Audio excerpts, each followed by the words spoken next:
Okay. As usual, we gathered here again to listen to another dispensation of the Lord Buddha's teaching. Before we commence, let us remind ourselves that I am only the vehicle, I am not the master. I am not your master. The Supreme Buddha is my master. And so he should be yours as well. Let us remind ourselves that it is because of his infinite compassion, infinite concentration, and infinite wisdom, the infinite number of times he sacrificed himself in every birth since he started to fulfill the Bodhipaksika Dhamma, so that he could become a Supreme Buddha for no other purpose than to redeem you and I from samsara. When he clearly had every opportunity to do that for himself at the feet of Lord Dipankara, it was our Gautama Supreme Buddha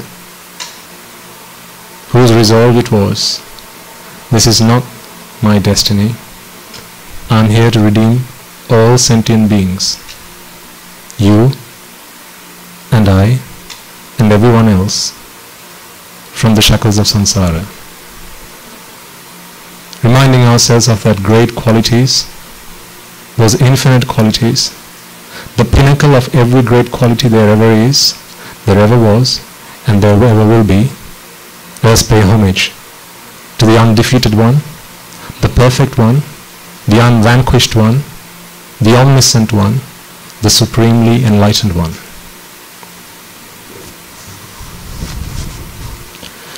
Namo tassa bhagavato arahato samma sambuddhassa. Namo tassa bhagavato arahato samma sambuddhassa. Namo tassa bhagavato arahato samma sambuddhassa.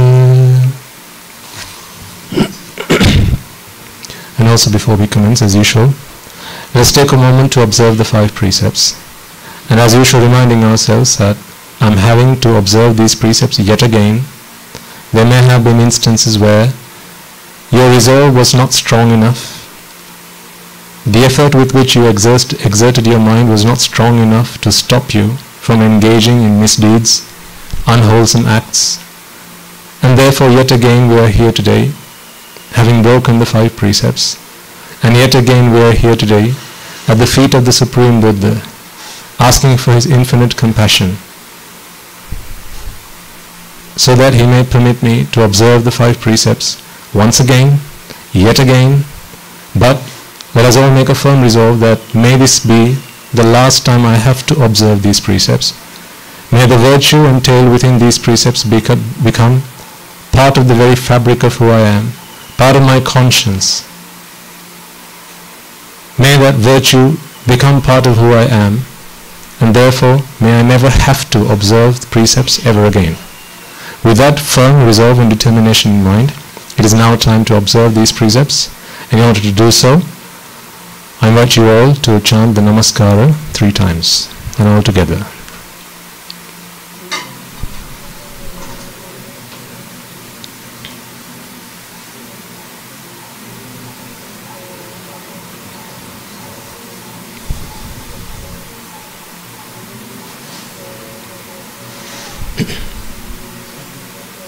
Buddham saranam gacchami, Dhammam saranam gacchami, Sangham saranam gacchami, Dutiyampi buddham saranam gacchami, Dutiyampi dhammam saranam gacchami, Dutiyampi sangham saranam gacchami, Tatiyampi buddham saranam gacchami, Tatiyampi dhammam saranam gacchami. Tatiyampi sangham saranam gacchami. Sarana-gamanam sampunnam.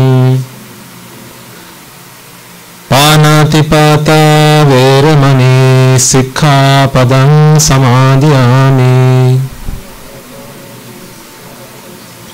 Adinnadana veramani sikkhapadam samadhiyami.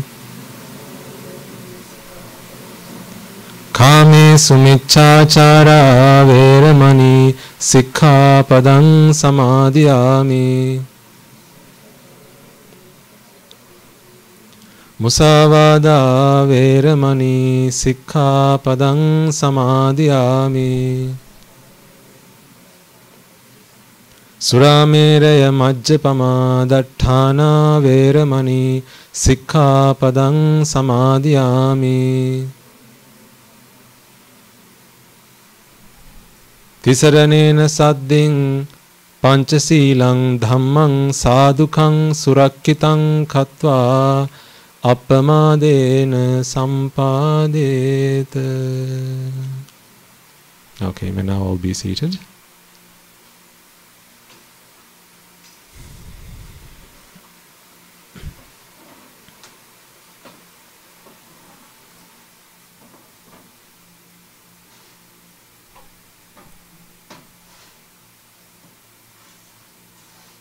Awesome. There's usually a clock here. Do you have it?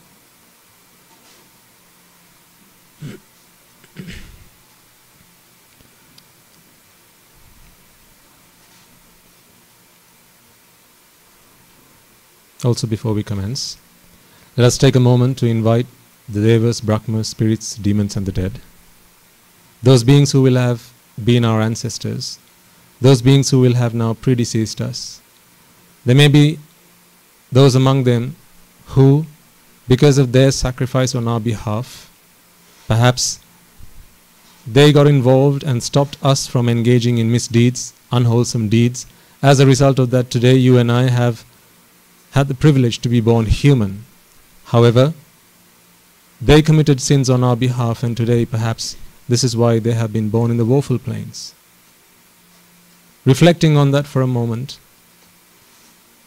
let us invite all of them to join us. May they all join us, witness this meritorious deed, witness the offerings you have made to the Buddha, witness the offerings you have made to the Dhamma, witness the offerings you have made to the Sangha with great conviction in hearts and minds. May they rejoice in this meritorious deed, and may any of those who have been born in the woeful plains, by rejoicing in these meritorious deeds, be able to redeem themselves from those woeful plains and be born in the blissful plains. And for all beings born in the blissful plains, may they be able to listen to this sermon, understand it, comprehend it, and be able to redeem themselves from the shackles of samsara by attaining the supreme bliss of Nibbana. So, as I now make this invitation out to all those devas, brahmas, spirits, demons and the dead, I request you all to extend that invitation in your hearts and in your minds, sparing a thought for everyone and anyone, mothers, fathers, brothers, sisters, uncles, aunts, nephews, nieces, grandparents and so on and so forth, not just in this birth but in your previous births, teachers, not just in this birth but in your previous births. If there has been anyone who might have helped you, supported you, assisted you in any way, shape or form, how little or how big or small, let us extend this opportunity to them. Today we have the gift of Dhamma, the gift which excels all gifts. It is now our time to pay back for what it is we owe them. So, as I now make this invitation, I request you all to extend that invitation in your hearts and in your minds. May they all join us, may they all witness this meritorious deed, redeem themselves from the woeful plains, and may they all be able to listen to this sermon, understand it, comprehend it, fulfill any gaps in their understanding, and attain the supreme bliss of Nibbana. Samanta Chakravalesu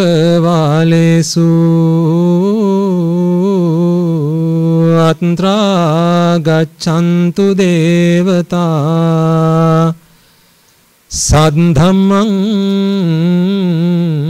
munirajansa Sunantu sagga mokkadang Dhamma savana kalo ayang bhadanta Dhamma savana kalo ayang bhadanta Dhamma savana kalo ayang bhadanta.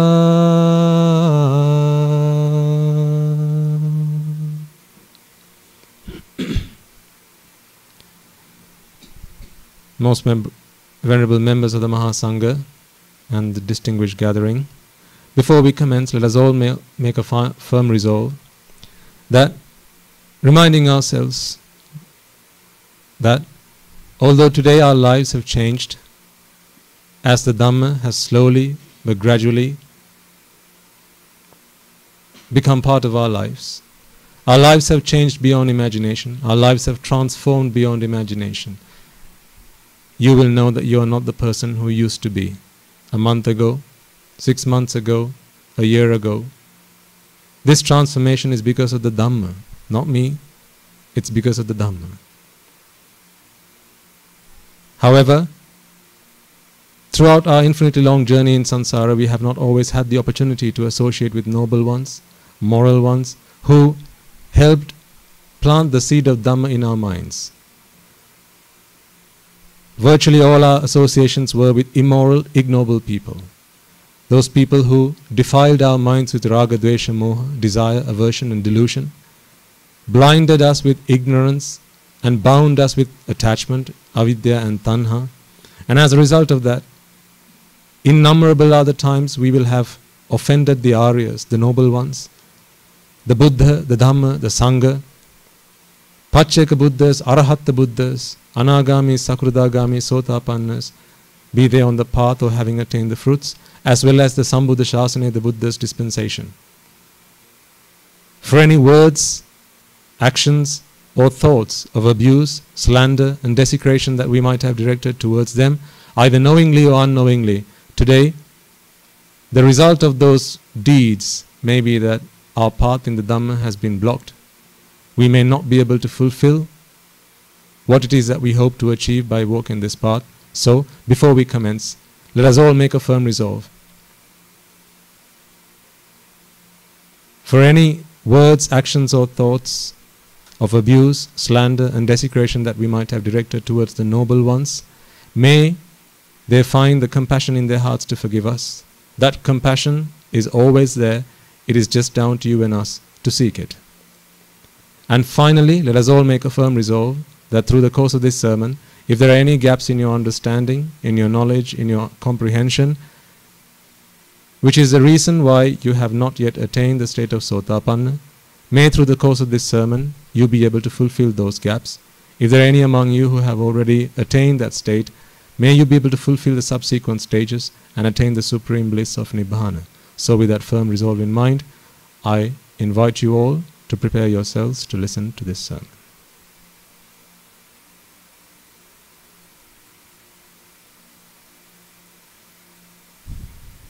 Okay.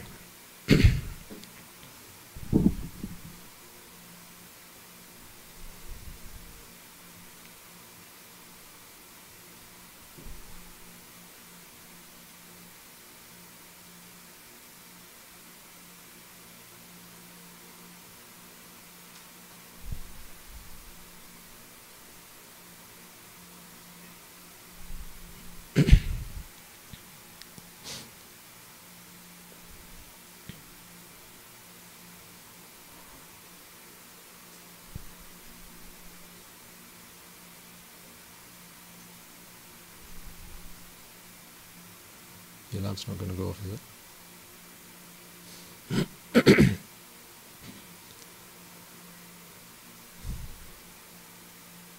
You have all come a long way,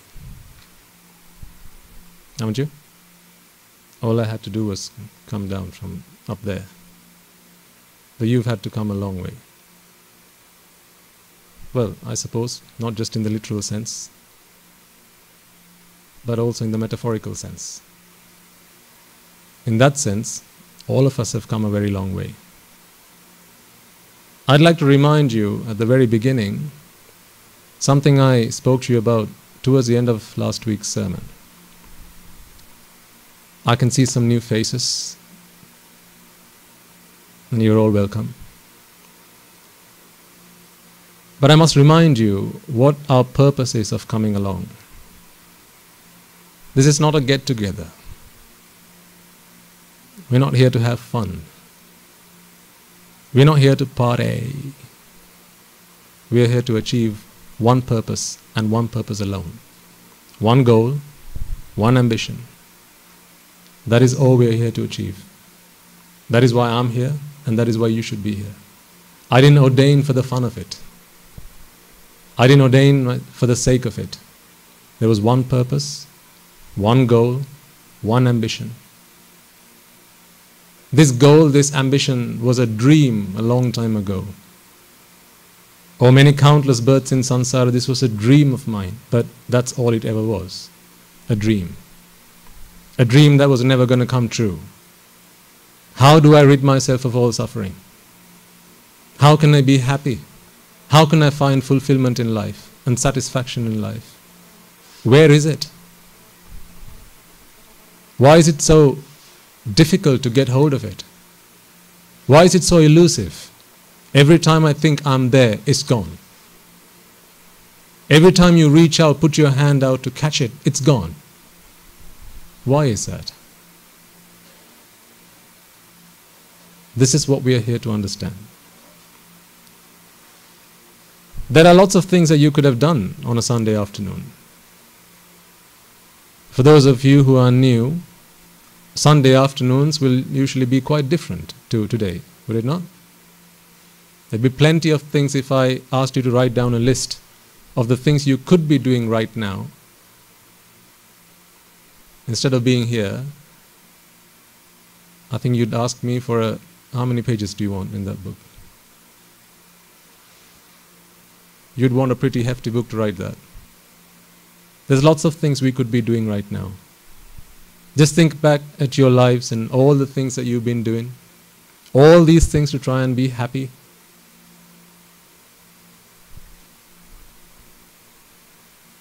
I'll come to that in a moment. But I want to remind you what I left you with last week. On one occasion, the Buddha addresses his monks. He says, monks, from the time that I resolved to become a Supreme Buddha, I have been fulfilling these perfections, the paramita. And the perfections are threefold. You will have heard of them, parami, upaparami, paramatta parami. And there's also another categorization, mano pranidhana, vachi pranidhana, kaya pranidhana. So this is how you fulfill those perfections. Initially you start with mano pranidhana, which is simply a mental resolve. I will do it. I will get it done someday when it happens. And then it turns into the vachi pranidhana. You express that verbally. You go looking for people that can help you with that. You go looking for teachers. Because remember, it was only until the Buddha sat down under the Bodhi tree, or the Bodhisattva, Gautama, or rather Siddhartha sat down under the Bodhi tree, he realized, I'm not going to find a teacher to help me do this. There's no teacher that can help me do this. Even in his last birth, did he not go looking for teachers to help him do it? To help him find salvation? You've heard of Uddakarama Putta, Alara Kalama, right? Teachers that he went looking for. What's the science behind this? Give me something that I can use to get across this ocean of samsara. I'm suffering. I need help. Help me. Give me whatever you've got. And they gave him everything they got. Everything they got, he took but nothing really helped him achieve what he wanted. So it was only under the Bodhi tree he realized, I'm never going to find a teacher to help me do this. So what happens if you go and find a teacher? What do you do then? You got to figure it out yourself. You got to figure it out yourself. The one reason why we've all been coming along in samsara is because we couldn't figure it out. That one thing he realized, I have to figure out myself. If you and I could have figured it out ourselves, how many of us would be here right now? If any of us were able to figure it out ourselves, would we be here right now? No, we wouldn't be here right now. Like I said, this is not a get-together. We're not here for the fun of it. I'm not here for the fun of it. At our monastery, we do about 8 hours of meditation every day. And on a Sunday, I have to break my meditation halfway through to come down and do this sermon. So I'm not doing this for the fun of it. I'd much prefer to continue doing my meditation, because the peacefulness, the calmness that I feel, the serenity I feel in my mind, I can't express in words. Because when I'm there, sat down with my eyes half shut, sat down in front of the Bodhisattva statue, taking occasional glances at him,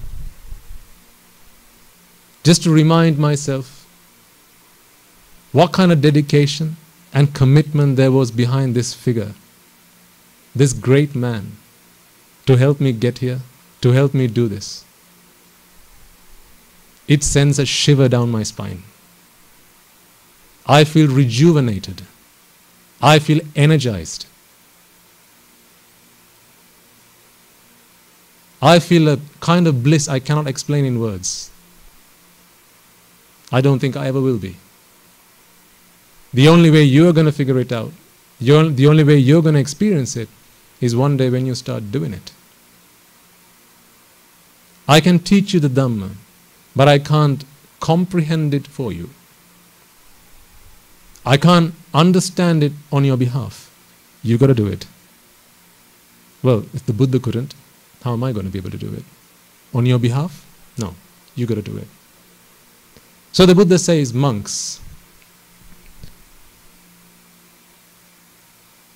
since I made my mental resolve that I was going to become a Buddha, from that point forward, all the way until the time I attained enlightenment, I came past 512,027 Supreme Buddhas.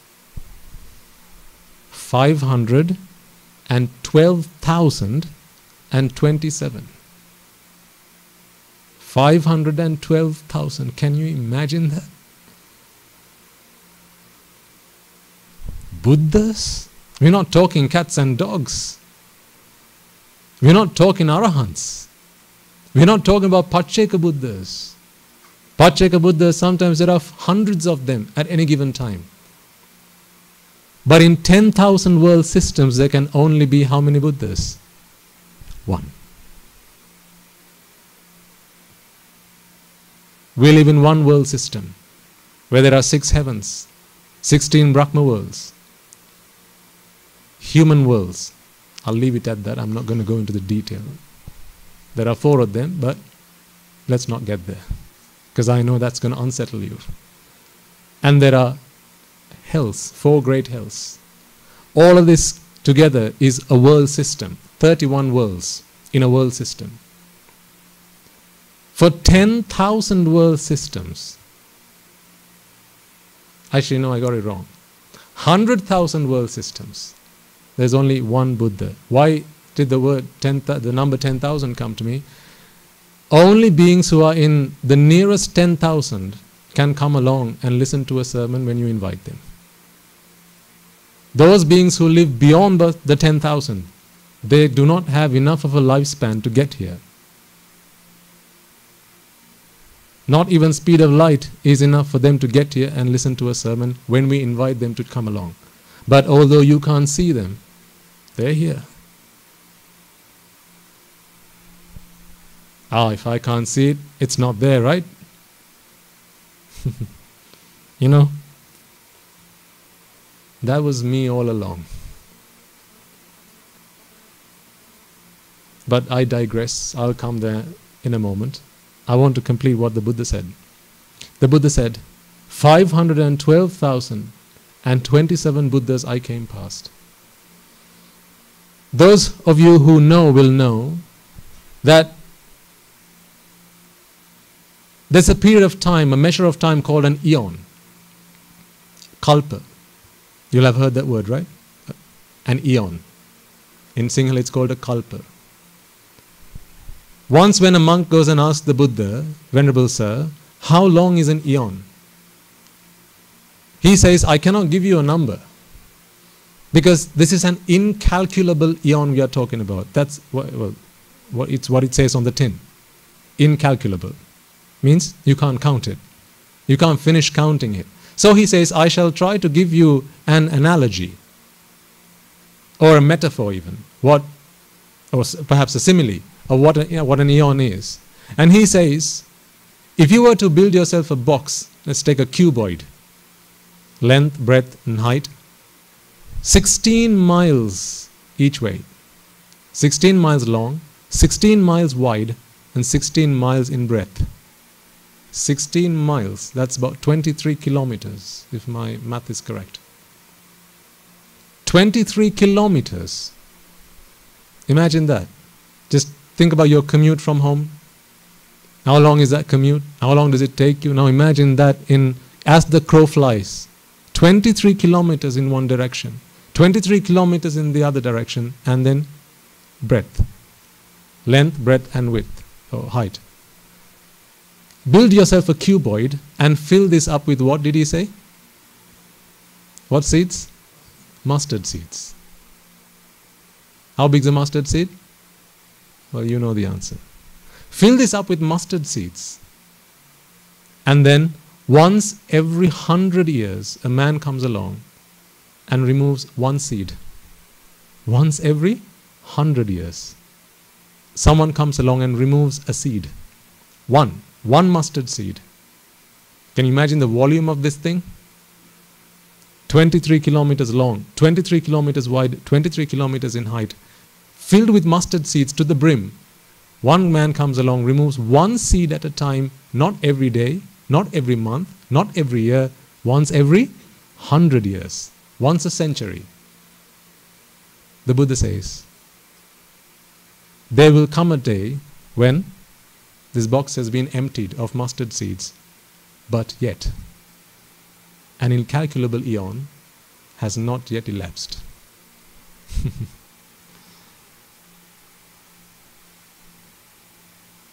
That is one incalculable eon. In the time we've come past in samsara, we have come past how many of these?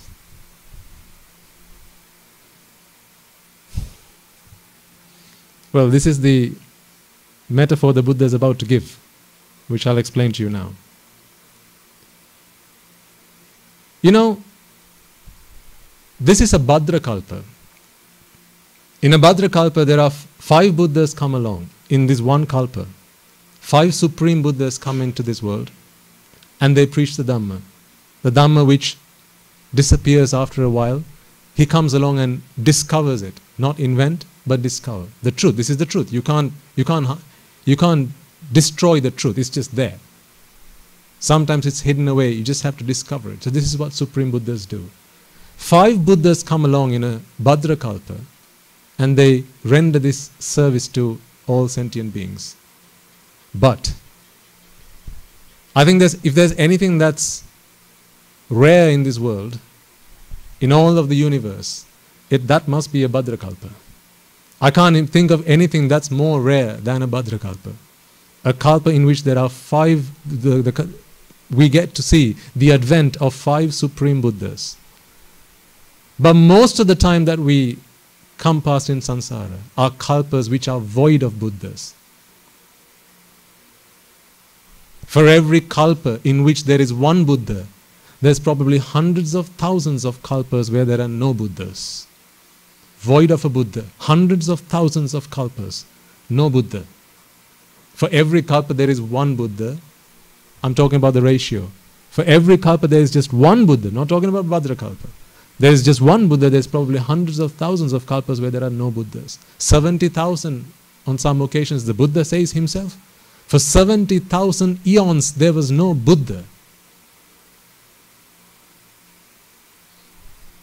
So he says, from the time I started fulfilling these perfections, when I started to do it mentally, I came past 512,027 Buddhas.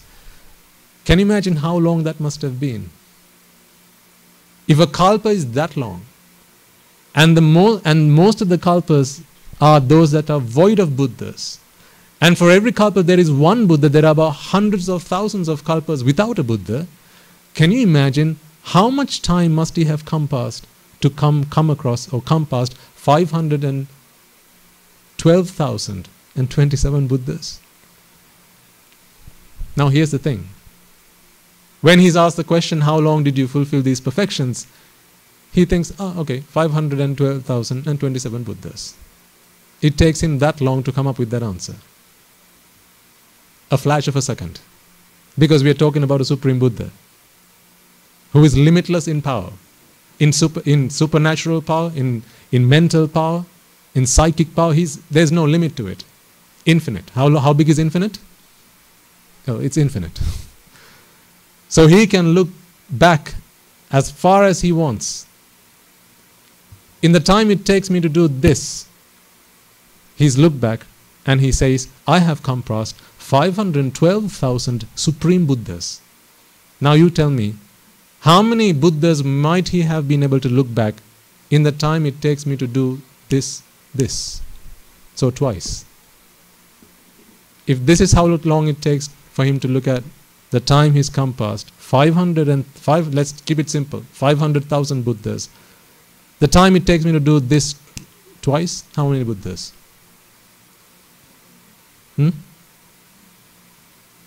How many Buddhas? 1 million Buddhas. And then 3 times? 1,500,000. You get the idea? Okay. So if he had looked back into his past, let's say he did it for an hour, how many Buddhas do you think he'll be able to look at? Yeah, exactly. I can't even work it out. There you go. That's a guesstimate, I suppose. Billions of Buddhas, right? So he will have been able to look at the time that all these Buddhas came into this world, disseminated the Dhamma and passed away. Now, here's the shocking bit. If you remember from last week, he says, monks, I would like to offer you a simile. He says, monks, if you were to travel across this entire world, sweep the globe, and collect as you go along every blade of grass you can ever find, every tree from every leaf that you can ever find, every twig, every branch in every tree that you can ever find on this entire planet, bring it all to one place. Now chop them up into bits of 4 inches. And then once you've done that, start counting. Counting what? The mothers that you have come past in samsara. He says, piece 1, my mother. Piece number 2, my mother's mother. Piece number 3, my mother's mother's mother. So, great-grandmother. And then great-great-grandmother. Great-great-great-grandmother. You get the idea? So what he's saying is, take one bit, leave it, and count. That's one of your mother's mother. He says, you will have consumed all the twigs and leaves and blades of grass that you have collected, but you'll still be counting mothers' mothers.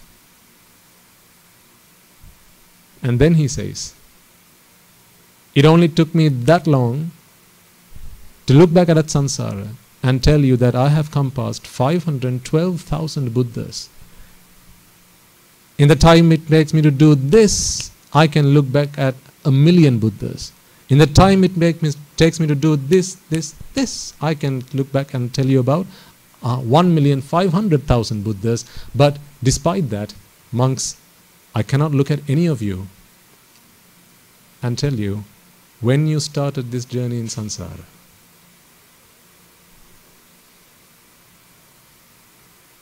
He says, I cannot see when you started this journey in samsara.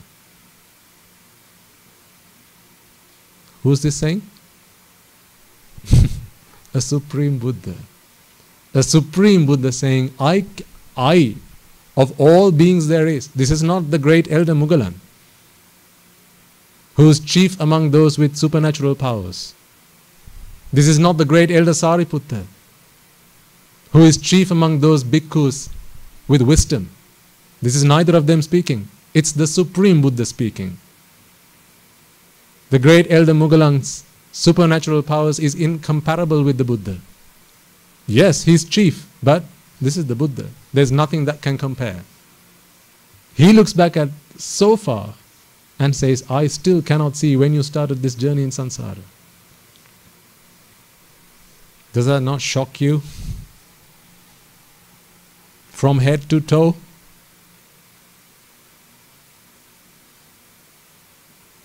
So, begs the question, what have we been doing all this long? What was I doing all this time in samsara? What have I been doing? How did I keep myself busy? Does it not beg the question? I must have been doing something. At least whiling away the hours, doing something. I must have been doing something if I was alive. As a human, you would have been doing things. As an animal, you would have been doing things. As a cow, a goat, a sheep, a dog, an ant, a caterpillar, a parrot. I've been all of them. I don't know about you, but I have. As a being in the four great hells, as a preta, spirits and demons. Actually, most of the time we spent in the four great hells. So we've been there. You've also been a deva. Yes. How many times? For every handful of water you take out of the ocean, whatever's left, whatever water's left in the ocean, that's the ratio between how many times you've been born as a deva compared to how many times you've been born in the four great hells. Sorry, not you, me. I don't want to upset any of you. I'm talking about myself. This is why I got on this stage, to give you a talk about myself. That's how many times I've been a deva compared to how many times I've been born in the four great hells. I'm talking about me, okay? Don't anyone take any offense. I'm talking about me. You were not like that. You were the other way around.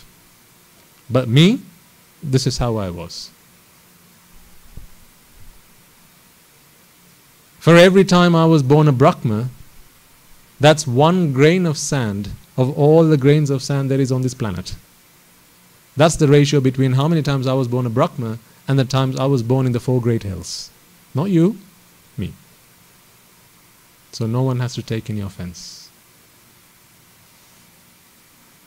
So again, begs the question. I was born a deva. I was born a Brahma. I'm now a human being, not for the first time. I was born an animal, a spirit, demons. What was I doing all this time? I must have been doing something. What do you think you were doing?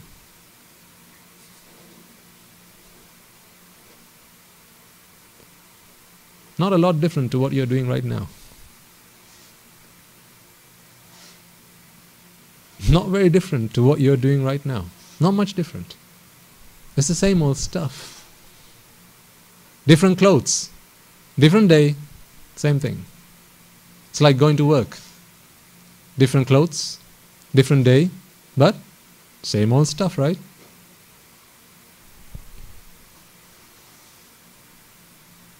And what happens when you wear that set of clothes to work? You bring it home, you wash it, and you wear it another day.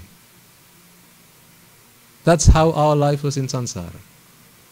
I was born a demon, and then at the end of that existence, took off my clothes, put it in the washing, only to do what?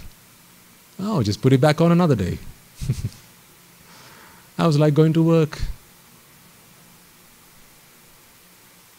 So what have we been doing? Not very different to what you're doing right now. And what is it you're doing right now then? I don't mean right now in this very room, although it is still the same thing. But in your existence, in this birth as a human being.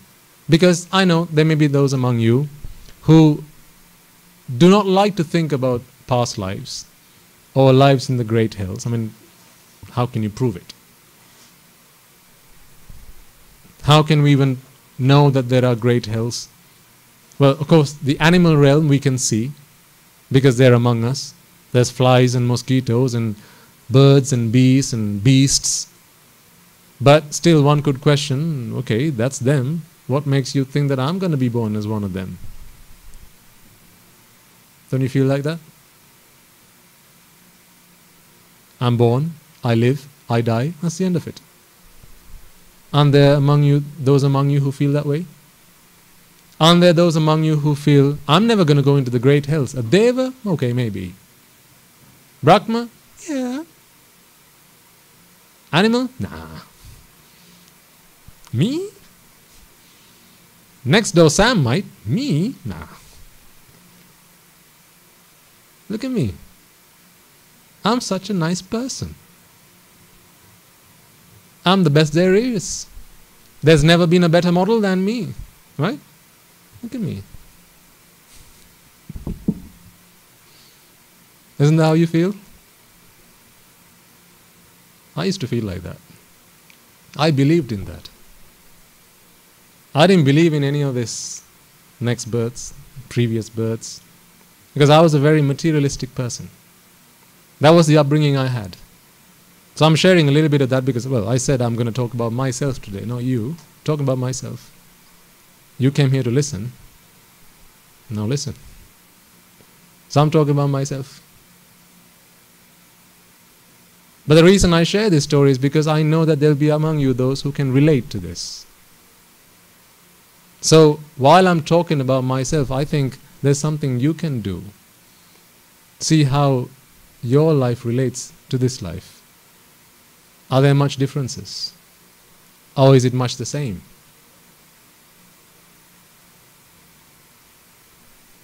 It's very fair for you to question, why did I ordain? And quite openly and honestly, I share this response with a lot of people. And I'll share it with you today as well. I ordained because I had problems. Issues. I had issues. What kind of issues did I have? Do you know what issues I had? I had money problems. I did. Money problems. Do you know I have money problems? No? Oh wow, okay. You're well off. I had money problems. I had women trouble. Women problems. Issues.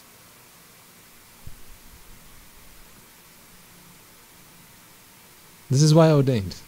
I had food problems. This is why I ordained. And now you're thinking, yeah, I knew it. Complete failure, right? This is why I ordained. Unlike you, because of surely you don't have any of these problems. This is why you haven't ordained. So you don't have money problems, but I have, or I had, so I ordained. You don't have food problems. This is why you haven't, but I have. I had, this is why I ordained. And you didn't have women problems. You don't, do you? Young men in the room? Women trouble? No? Issues? No. I had. So I ordained. Complete failure in life, right?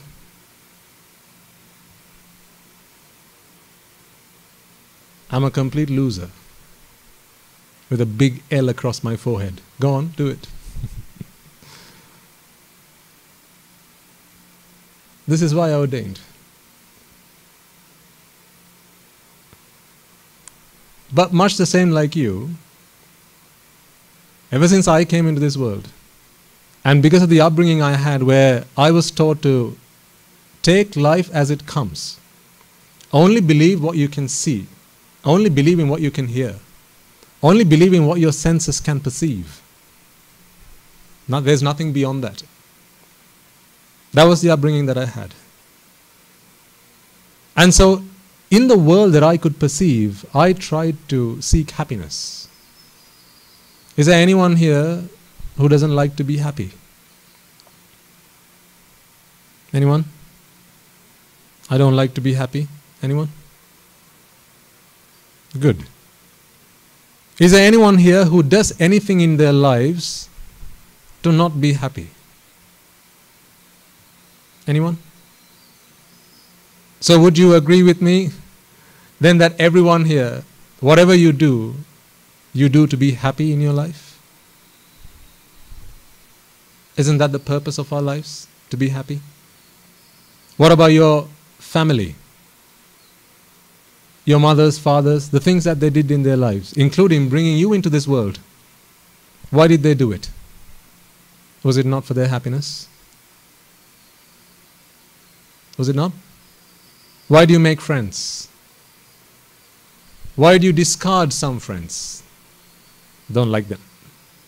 I no longer want to be your friend. Why? Is it not for the purpose of happiness?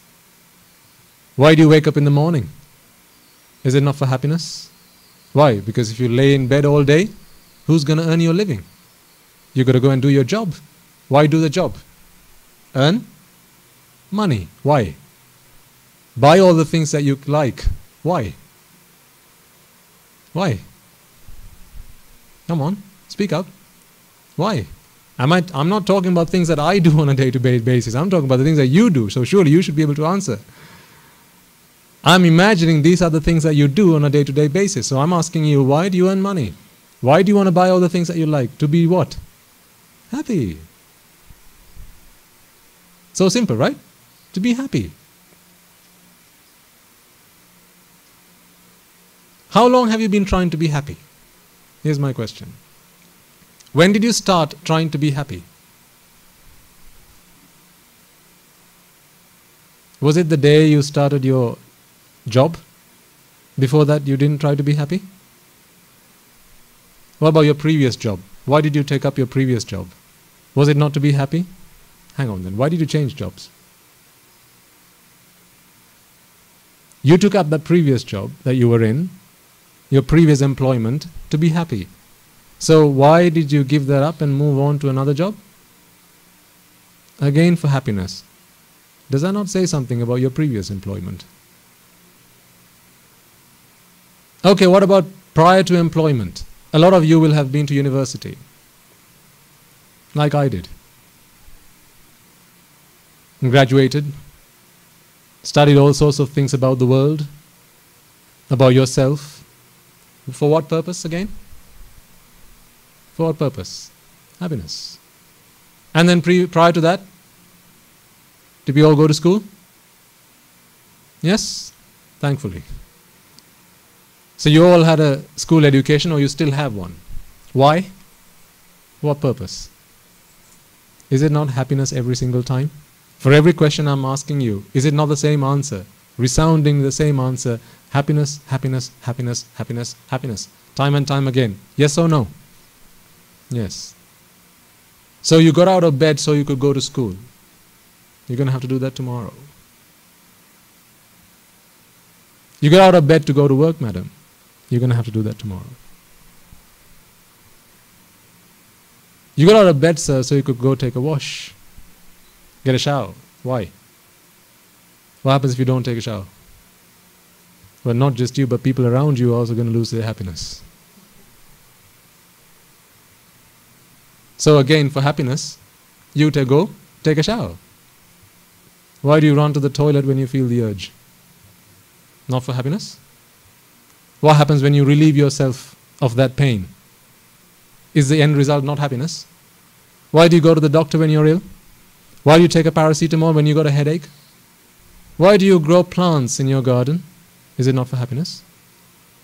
Why do you play games? Why do you play sport? Why do you like Angry Birds so much? Is it not for happiness? Why do you watch so much television? Why do you like reading the newspaper? Why do you like visiting your friends? Why do you like baking cakes and cooking all types of new recipes at home? Do you realize that every time you look to your left, every time you look to your right, every time you look up or down, you're looking for happiness? Do you realize that every time you breathe in, you're looking for happiness? I'll prove it to you. How? Hold your breath for 10 seconds. Now hold it for another 10. And another 10. Why did you start breathing again? What did you want? Happiness. When you're asleep at night, why do you roll in bed? What are you looking for? Happiness. You're sat down on this chair right now. After a while you're going to start to shuffle yourself. When you sat down, you thought this was the best posture for me. But then after a while you started to shuffle yourself. Left bum, right bum, right? What for? Happiness. Do you realize then? From brushing your teeth, combing your hair, waking up in the morning, going to the toilet, getting back into bed at night, covering yourself up with a duvet, going to work, eating, sleeping, drinking, making babies, all these things you've been doing in your life was for one purpose and one purpose alone? Agree or not? Any doubts? Any suspicions? Any objections? Okay. I was much the same. So we're all seeking happiness in life. But when I ask you, when did you start looking for happiness? You tell me, from the moment I came into this world. What are you doing right now? What are you looking for right now? Happiness. So how many years have you been looking for happiness now? Well, you know the answer. That many years, you've all been looking for happiness. How many more years are you going to be looking for happiness? Give me at what age are you going to stop looking for happiness? You go, right, that's it, okay, found it. No more looking for happiness. Well, if you can't look into your future, let's look at your grandparents for a moment. If your grandparents are still alive, or let's say your parents, what do they do every day? Much the same things that you do. For what? Happiness.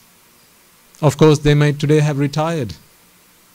Because although they want to work in the pursuit of happiness, their employment doesn't want to keep them there. So what do? They kick them out. You can't come find happiness here. Get lost. Go and find your own happiness, they said. And your grandparents? And your great-grandparents? So, if your parents didn't find happiness by the age of 70, what are the chances of you finding it by the age of 70? This is why you're always looking.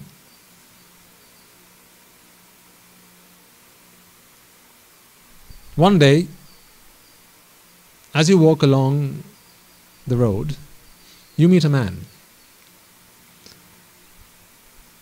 He looks famished, pretty exhausted, tired. You ask him, hey, mister, what's up? He says, I'm so thirsty. I need a drink of water. I'm so thirsty. And you say, oh, right, okay, don't worry. I came past this pool. There was a lot of water in there. If you just walk down this path, you're going to find it, and then you can drink as much water as you like. So you bid farewell, and you go on your journey. Once you've attended to your chores, you've done your whatever you wanted to do, you're now on your way back. And you come across this man again. He's sat down by a tree and he's still panting. He's still famished, still thirsty. You ask him, what's wrong? I'm still looking for that water you said I was going to find. Tell me. He's still looking for water, right? He's still looking for water. Why? Because he's found it? Is that why he's still looking? Is that why every step he takes he's still looking for water? Is that because he's found it? No. You meet another man. You ask him, hey mister, what's up? He says, I've got a dream. I want to be a millionaire. And you say, oh, good on you. Good luck, mate. I want to be a millionaire. Right, good luck. So you ask him, how are you going along on your ambition? How is it coming along? He says, well, I'm about a quarter of the way there. Why don't you meet me in a year's time and we can chat and see how we're doing? So you can't wait another year. You follow up the next month. You go and meet him. Hey, how's it going? Did you achieve your million? Are you now a millionaire? You ask him, what do you want to be? Well, the first day he met you, he said he wanted to be a millionaire. You ask him today, again he's saying, I want to be a millionaire. Does that not tell you he's not found his million yet? He's not made his million yet. Does that not tell you that? Does he not tell you that? You follow up again another 6 months later. He's about a third of the way there. And you ask him, how's it going? What's your ambition? He says, I want to be a millionaire. Is he saying he still wants to be a millionaire because he's a millionaire? Or is he still trying to be one? He's still trying to be one. When is the day you ask him the question, what is your ambition? And he does not respond, I want to be a millionaire. What day is that? Absolutely, sir. The day he becomes a millionaire. So,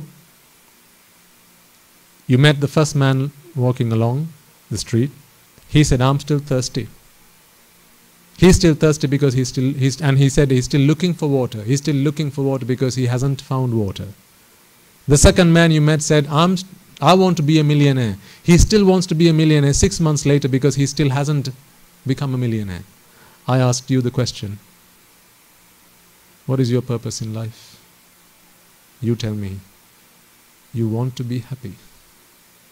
What does that tell you?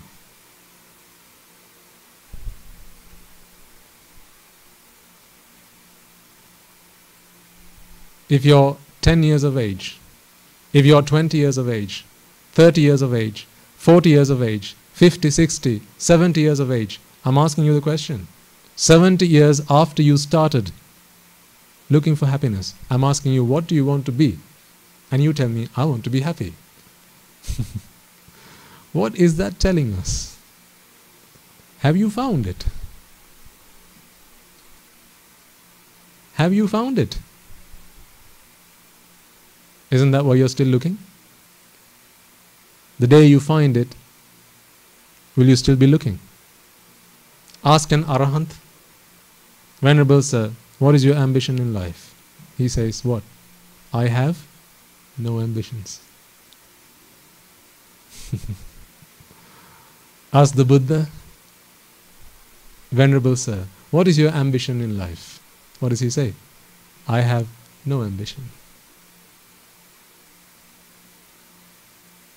When can a man say, I have no ambition? When he has achieved everything he wants to achieve. What is everything you want to achieve? As we just went through, your life, your day-to-day life. Wake up in the morning, go to bed, go to sleep, go to work, go to school, cook, eat, make children, get married, have a girlfriend, have a boyfriend, have a chat with a friend. All these things you say to be happy. So your ambition in life every day, every waking moment is to be happy. When are you going to stop answering that question with, my ambition is to be happy? When do you think you're going to give me that answer?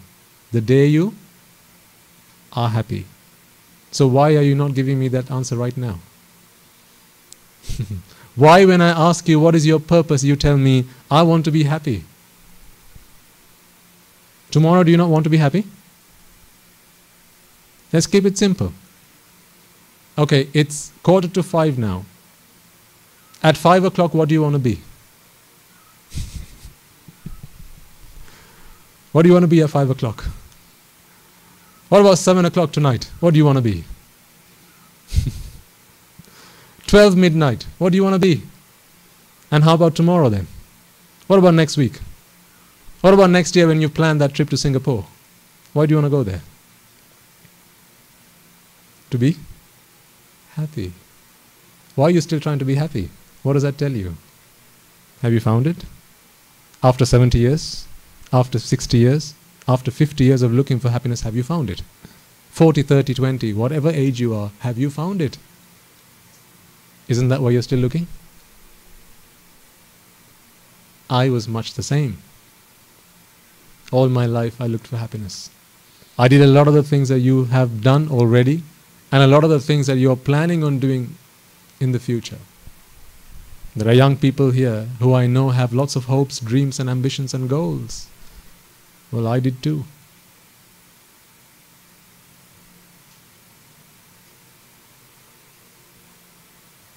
After my education in Sri Lanka, family and I, we went to the UK, which is where we settled down, to make a life out for us there. Why? To be? To be what? Sad? Happy.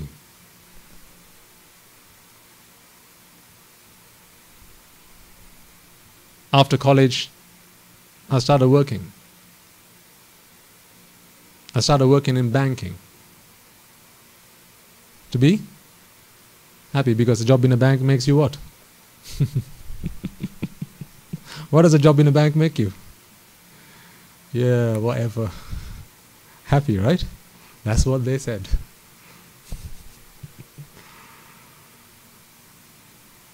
But while I was working in the bank, I really wanted to save up so I could go and study medicine. That was my ambition from a very young age. Why? Because what does a doctor help you be? When you're a doctor, what are you? Happy, right? Yeah. That's why we have doctors who come along and listen to sermons, because they've found happiness. They found happiness. I don't know why they're coming here then. They're still looking. But what did people tell me? Become a doctor and you shall be happy. But along that journey I decided, nah, I didn't want to go through all the trouble of becoming a doctor. 5 years of medical college and all that hard work and sleepless nights. I thought, nah, I don't want, I was never one to work hard for happiness. I always wanted to work smart. I didn't want to work hard for happiness. I wanted to work smart. I knew that life was ticking by every moment. So this precious life of mine is not to work hard. It's to work smart. So I thought, what way can I earn my happiness by working smart? Well, I was already in the bank. What do they have in the bank? Money. What do they have in the hospitals? Patients. So surely, if I want to be happy, which of these two brings happiness? Money or patience? Money brings happiness. That's what they said. So what did I do? I continued working in the bank. Although I wanted to continue my education, so I went out and did my degree. I studied computer engineering. Again, worked smart, not hard. Worked smart. And working smart, I got some good qualifications that came out of that. And then I went back into banking. And then I continued working there for 5 years after that. Earned a lot of money. Why? Because money brings what? Happiness, right? Yeah, that's what Steve Jobs said on his deathbed. What did he say? Money brings Have you read his autobiography? What did he say? Money brings happiness, right? No. But that's what everyone he was with told him.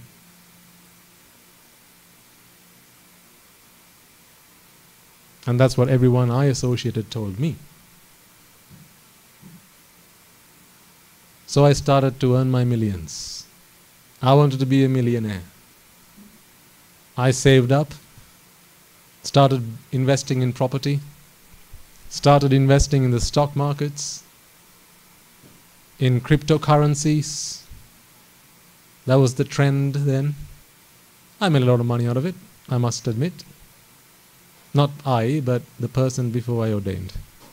That person made a lot of money out of it. Now I don't have any money. But all this I did for one purpose. What was that purpose? What purpose was that? Happiness. Just like each and every one of you. There will be those among you who will have already done what I have done. There will be those among you who are still hoping, dreaming, having ambitions to do the things that I just said I've already done. Oh, I also got married. What for? To seek what? Happiness. Because where is happiness? In marriage. Well, those who are married will know. Those of you who are married can confirm that, right? Where is happiness? In marriage. The only thing I couldn't try out was have kids. Thankfully. Although people started to speak, they started to talk to us. Hey, you've been married for some time now. You know, you should think seriously about this stuff. It's about time. People said. Thankfully, I didn't fall into that trap. Because around that time, I got to listen to the Dhamma. But those of you who have children, why did you have children? To be happy. Because happiness is in what? Is in what? Children. Now, you see, I have a question though. You took education because happiness was in education. You then went to university, you started doing a job because happiness was in doing the job. You started earning money because happiness is in money. You bought a house, bought cars, yachts, I don't know what you guys own. Probably lots of stuff. Jewelry, ornaments. You traveled the world, went to every country there is on this planet in the pursuit of happiness. Because you thought that's where happiness is. How many times did you think that? Of the times that you thought, this is where I'm going to find happiness, how many times did it come true? How many times were you right versus how many times were you wrong?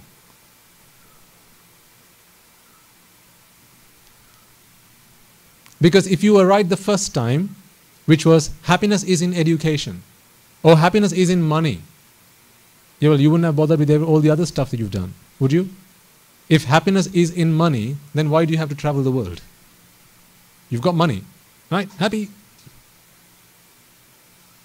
You've got kids. That's it. We don't need to do anything else. Happy now.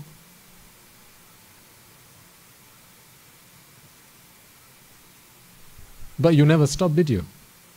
Time after time after time, you tried out. You just kept trying. But a good pat on the back to you though. You never stop. You never give up. Wow. Now that is really something. You just never give up. Like the Energizer Bunny. You just don't give up, do you? No matter what people say, you'll do it. Why? To find happiness. And when it doesn't work out, what do? What else can I try? Next thing. Okay, let's try that as well. Try it. Again fail. And then again, what else can I try? You keep going back to the same shop, buying the same old stuff. On each of those items there's a label, this brings happiness, this brings happiness, this brings happiness. Then you work hard, you spend money, you and buy those things. You bring them home only to find, no. When was the last time you returned something because you couldn't find the happiness you thought you were going to have in it? When was the last time you returned your wife to your in-laws? Hey, you said she was going to make me happy. Now I can't stand the sight of her. Take her back. You probably wished to do it. When was the last time you returned your child? No. Makes me angry all the time. Doesn't do anything I say. This wretched thing. Take it back.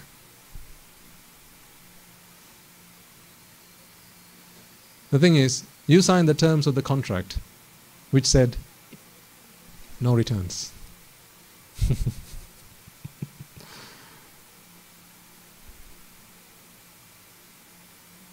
No returns and no refunds. You spent 20, 30, 40, 50, 60 years of your life. 60 years of precious life trying to find happiness. You have still not found it. How much longer are you going to keep trying?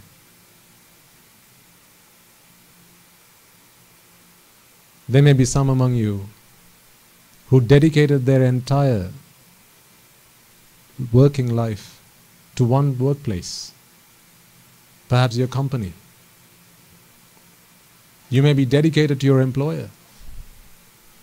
Maybe 10 long years with the same company. 10 years you were looking for happiness working at that company. At the end of those 10 years you realize, hey, no, I didn't find happiness. Now I challenge you. Go back to your employer, the guy who hired you, and say, hey mister, you said I was going to be happy in this job. But I'm not. Isn't this why you're trying to move on? Trying to move on to another job? This is why you're trying to move on, right? You said I was going to be happy in this job. So I sacrificed 10 years of my life. And remember, 10 years of life is not just the 9 to 5 you spend at work. What about the time you spend on the train getting to work? What about the time you spend on the bus getting back from work? What about the time you prepare yourself for the next day? Isn't that all time you are dedicating from your precious life towards your work?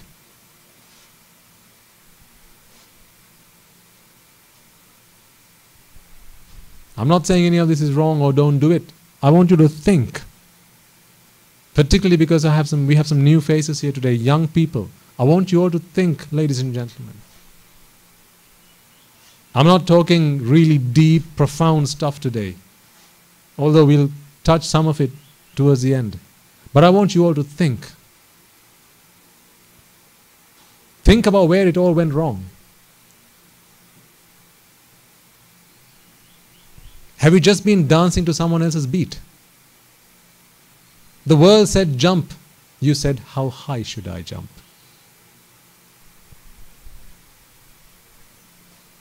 The world said run, and you asked, how fast? The world said go. You said, how far? The world said dance. You said, which one?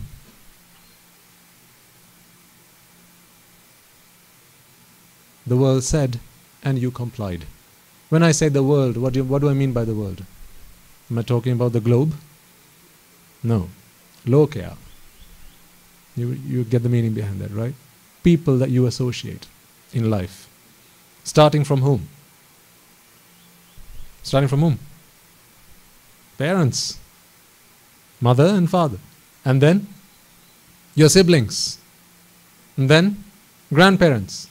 And then nephews, nieces, uncles, aunts, friends, associates, your co-workers, your colleagues, all these people. Because they know a certain way to be happy, or at least they think that's how to be happy. So what do? Remember, they're not doing anything out of spite. They're not doing anything to pull you into a lurch or throw you into the lurch. They're only showing you what they think is right. So everyone who said to me, work hard, earn a lot of money, said so because that's what they thought is how you can be happy. But can you name one person that died happily?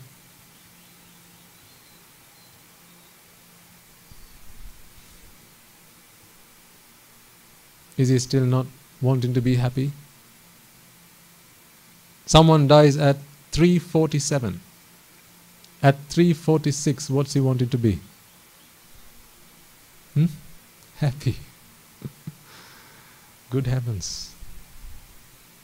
Who dies happily? Only one who doesn't have an ambition dies happily. Because for as long as you have an ambition, you still want to make it happen. You have a goal, you have a dream. By the way, I'm not saying don't have goals, don't have dreams, because that would be so negative, wouldn't it? You might wonder, why are you addressing a young audience and saying, don't have dreams, don't have goals, don't have ambitions? That's not what I'm saying. Please don't get me wrong. I'm saying have the right goals. Not don't have goals, have the right goals. I'm not saying don't have dreams. Am I, sir? No. I'm saying have the right dreams. I'm not saying don't have ambitions. Have the right ambitions. Dreams, goals and ambitions that will get you to happiness. Not that which others say will get you to happiness. I'm going to ask you a really simple question. Let's say you decide you want to do a major in, okay, that's American speak, masters. You want to do a master's in physics, okay? Let's imagine you want to do a master's in physics. And you're looking for a teacher. You're looking for a master, or teacher. You're looking for a teacher to help you study, to do what? Master's in physics. Now you go looking for one. You go looking for a teacher. Tell me, what is the most basic qualification that your teacher must have before you decide to take lessons from this person? Passed his scholarship? Okay. What about grade 8? No enough? Surely O-levels, I mean that's pretty close, right? O-levels? 10 A's. That's a good teacher, right? To teach you for a master's in physics? Yes? No? Okay, what about a bachelor's degree in physics? Surely. Still no? What's the basic, the most minimum qualification then? A master's. So the only person you would take lessons from to teach you to study for a master's in physics is someone who also has a master's in physics. Yes or no? All agree? Okay.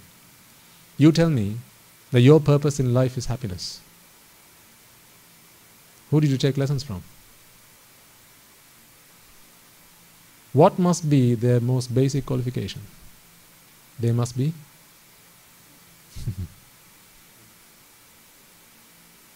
Did you check their qualification before you took lessons from them?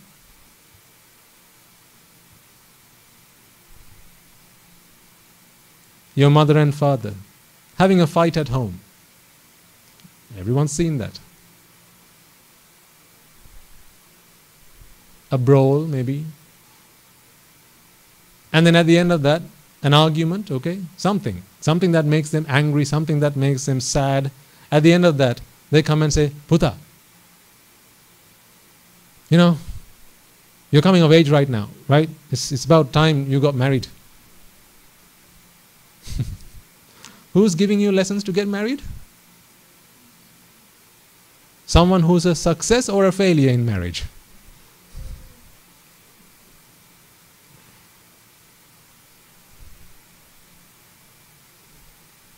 Think.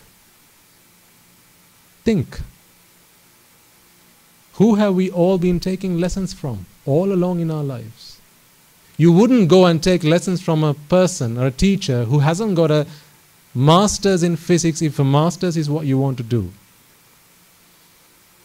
For something as simple, something so minuscule, something so infinitesimal as a physics degree, you would only consider taking lessons from a person who has a master's in physics. And yet, this project that you call life, this project that you call life, who did you go taking lessons from? People who failed every single time. Which project has the greatest failure rate?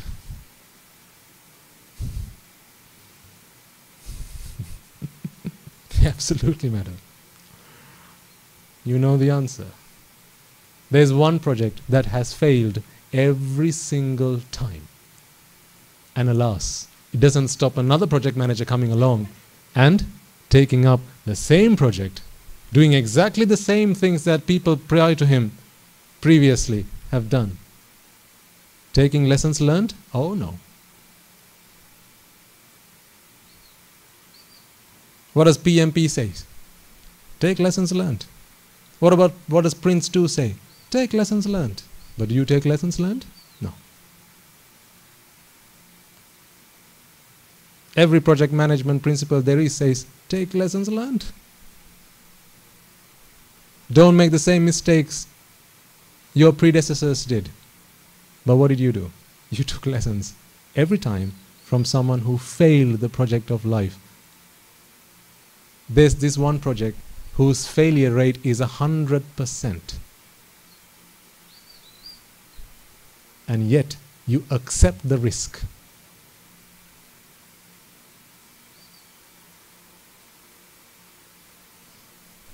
Throughout samsara, how many times have you failed this project? How many times did you fail this project versus the times you won this project? You succeeded in this project. Anyone here who succeeded this project? Yes.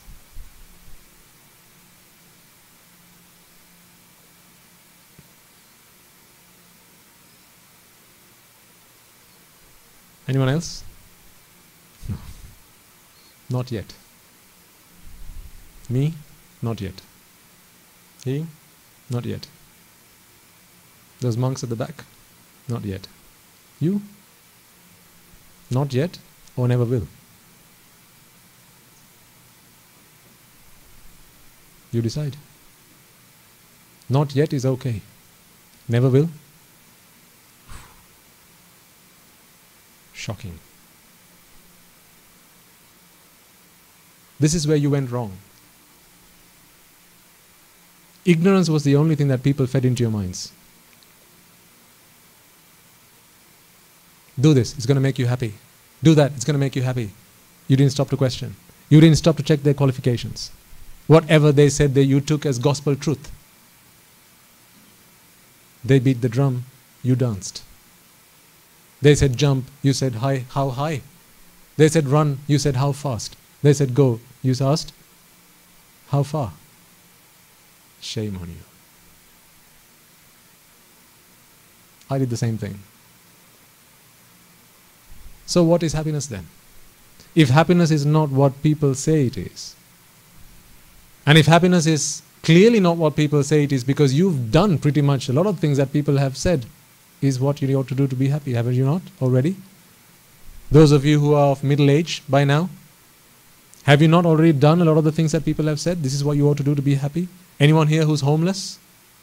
Anyone here who can't feed themselves 3 square meals a day? Anyone here who can't send their children to school? Anyone here who has no potential to get married if they wanted to? Whatever you've tried so far, you're still wanting to do something else. Does that not tell you you still not found happiness? So then, what is happiness? That's a really simple question, right? Or is it? All our lives we've been looking for this one thing, but you know where it went wrong? you didn't stop to ask, what is happiness? You asked, how do I do it? You asked, where do I find it? You asked, who can show it to me? But you were like the sheep behind a shepherd. Don't look for a shepherd.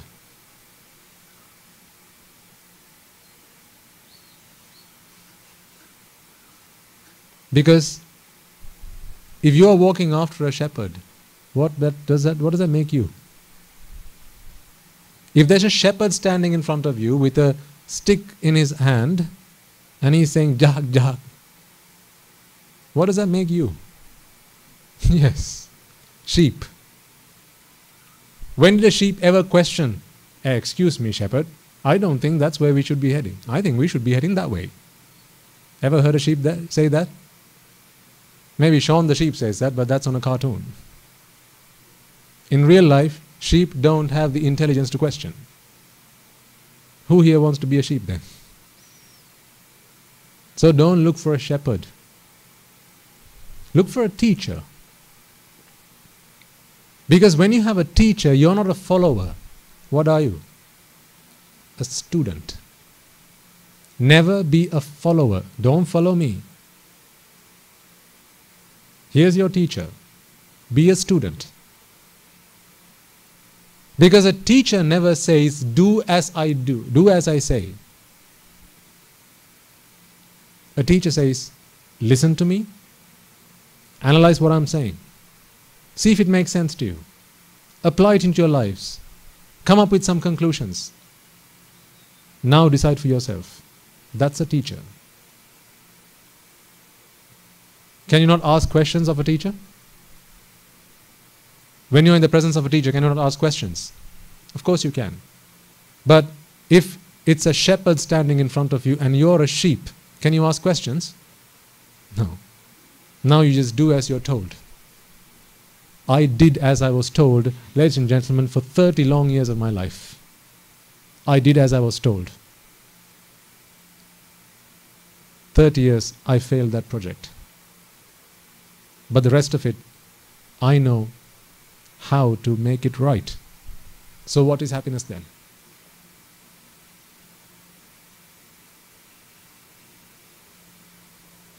To answer that question, let's think about what are some of the things that make us unhappy? What are some of the things that take away our happiness? You can name some, come on. What are some of the things that take away your happiness?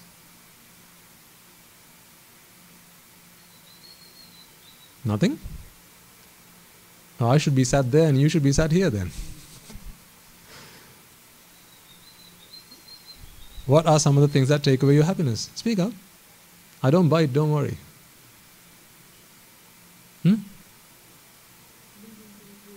Yes. Losing things you own. Does that not make you all unhappy? Yes. What else? What about not only things but people? Yes. Things and people. What about events? You expect an event to turn out a certain way and it doesn't. This is when event organizers have a nightmare. Things don't turn out the way you planned it. What else makes you unhappy? Sickness. Sickness, ailments, illnesses, diseases make us unhappy. What else? Death. Yes? So losing someone can be temporary or it can be permanent, like death. What about having to associate with people or things that you don't like? Not being able to associate people or things that you do like is one, but that's piyehi vipayogo dukkho. What about apiyehi sampayogo dukkho? Having to associate with people you don't like. What's the best example? Starts with W and ends with K. O and R in the middle. Work. Do you love everyone at work? Do you really get along with everyone at work? But do you have a choice? No. Oh, actually, there's a better example. Starts with F and ends with Y. Family. You don't get along with everyone. Is that a secret?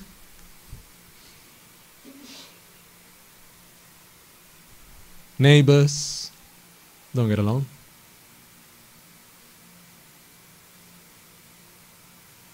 So this is all suffering. Now, I have a question for you. Anyone here doubt that old age brings unhappiness? Anyone? No? All sure? Agree? Okay, old age. Death. All in agreement that it brings us unhappiness, sadness, takes away our happiness? Yes? Disease. Yes or no? Yes. Old age, disease, decay, and death. Now, the Buddha speaks of suffering, does he not? Four Noble Truths. You will have heard this countless times, more times than there are hairs on your head. What? The Four Noble Truths. What are the Four Noble Truths? Suffering. More suffering. Even more suffering. And lots more suffering. Yes? That's what Buddhism is after all, right? It's just a pile of suffering. Suffering, suffering, suffering, suffering, suffering, suffering. Did he really not have anything better to do than just talk about suffering? A lot of other religions, they talk about being happy. They talk about joy. Joy in the heavens. Happiness in the heavens. But the crux of Buddhism is all about suffering. When the core of most other religions is about what? Happiness. But the core of Buddhism is what? Suffering. You picked the wrong what?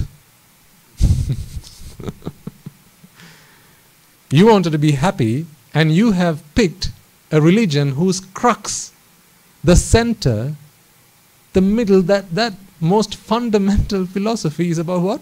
Suffering. How do you think you're going to be happy then? You picked the wrong class. You came to the wrong school.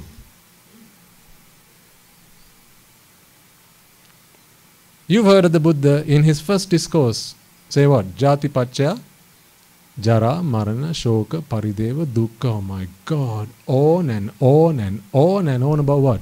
Just suffering and suffering and suffering and suffering. Is that not exhausting? So much suffering. Why can't we be happy for once?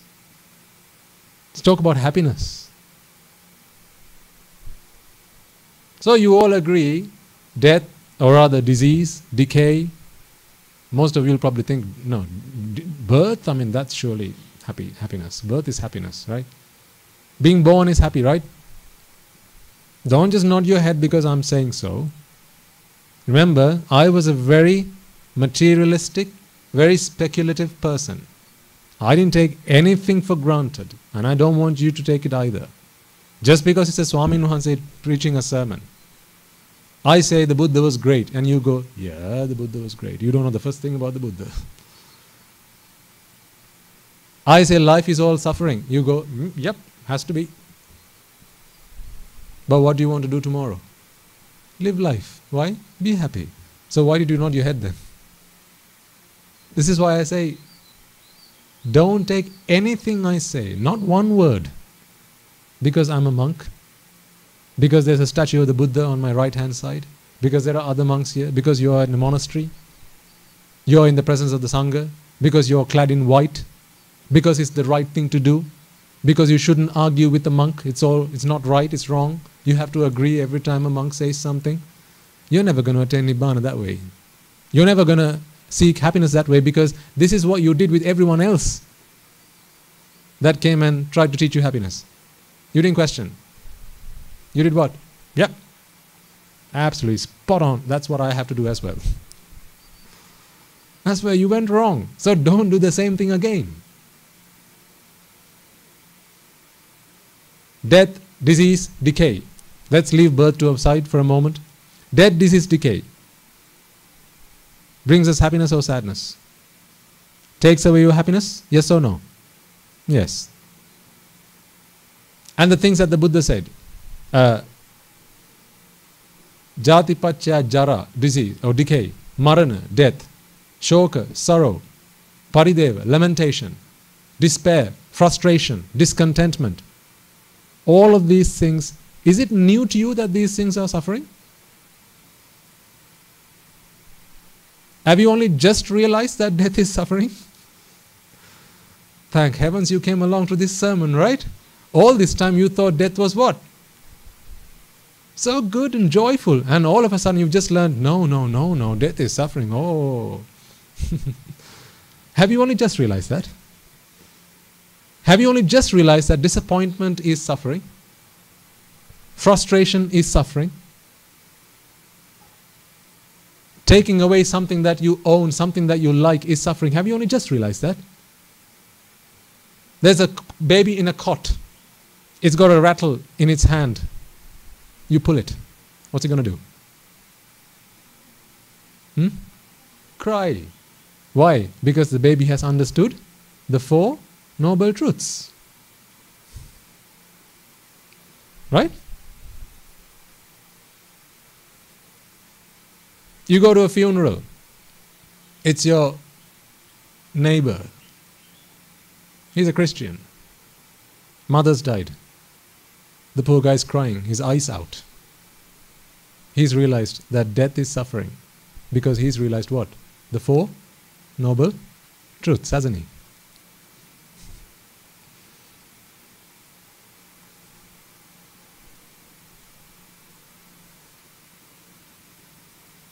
You go to the hospital. There's a man in bed. He's fighting for his life. He's struggling to stay alive. He's got a cancer. You sit by his side. Hey, mister, what's up? I've got this cancer. I'm dying. This is why I'm crying. I'm going to lose my family. Everything I worked so hard to own, all of that is going to be lost. When are you dying? Tomorrow, the doctor said. He's crying.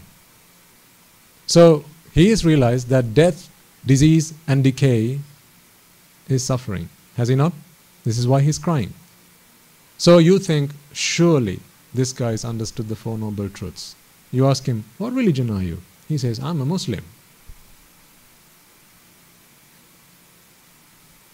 He's realized the 4 noble truths, hasn't he? Well, what about you? Have you not cried in your life? In the face of death? In the face of disease? In the face of decay? In the face of losing something that you own and you like? Someone stolen it? When you lost your girlfriend, when your girlfriend gave you the boot? How did you feel? Yay! Is that how you felt? No, if that's how you felt, then you gave her the boot before she did. Only you forgot to tell her about it.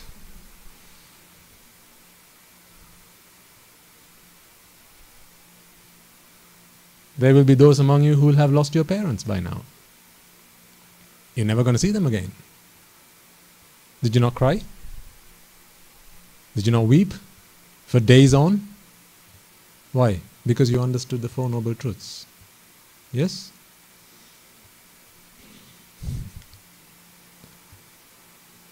Siddhartha, Prince Siddhartha, when he took that journey with Channa, his minister, on the chariot, going round the kingdom, he saw some things, didn't he?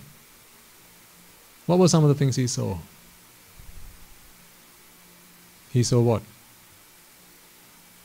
An old man, a sick man, a dead man, and an ascetic. Put the ascetics to a side. He saw the other 3, didn't he?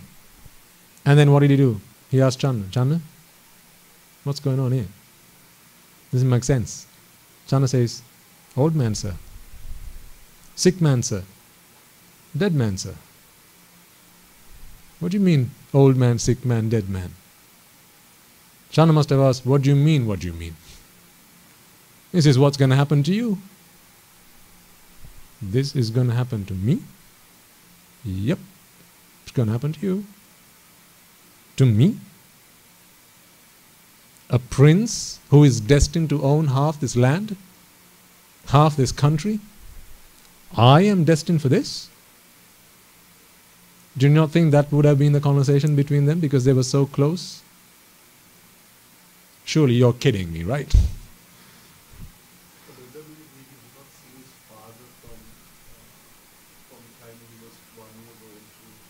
Very good question, sir. Very good point. Anyone who lives with their parents know that parents age.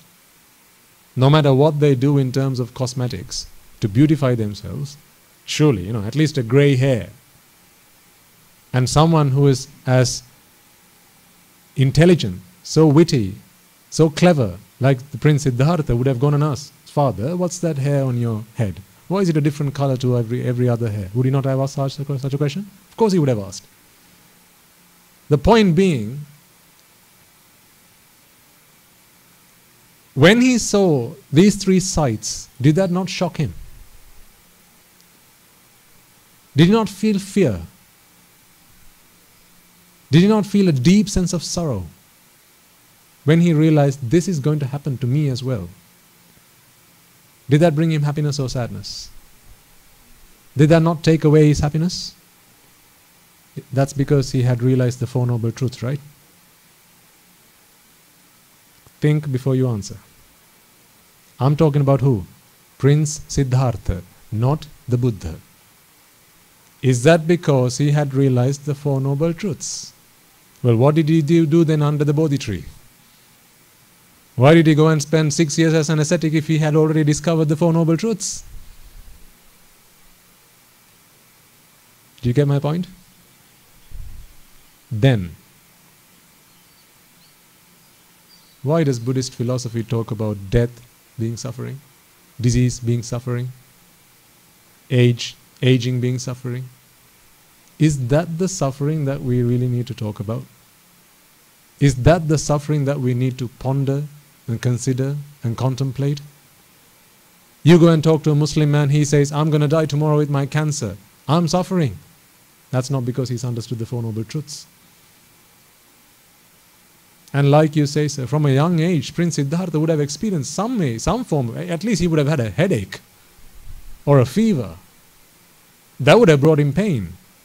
But at that moment when he was going out with Channa and he saw those sights, that was when it really hit him. Like a poisoned arrow, it hit his heart. It was like a groundbreaking moment. This is going to happen to me and I really, really, really need to do something about this. But had he realized the Four Noble Truths by then? No. That being the case, then you tell me and give me an intelligent answer.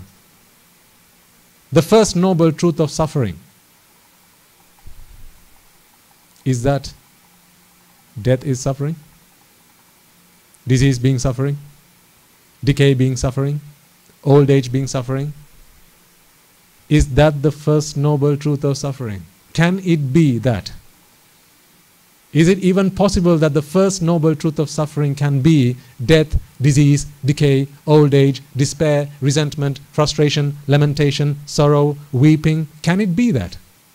Can it? Think. Can it ever be that? No. Because if that were the case, the Bodhisattva would not have had to bother all that time along. He should have just gone and asked a Muslim man. What suffering? Disease, decay, old age, death. Oh, thank you. I'm now a Buddha.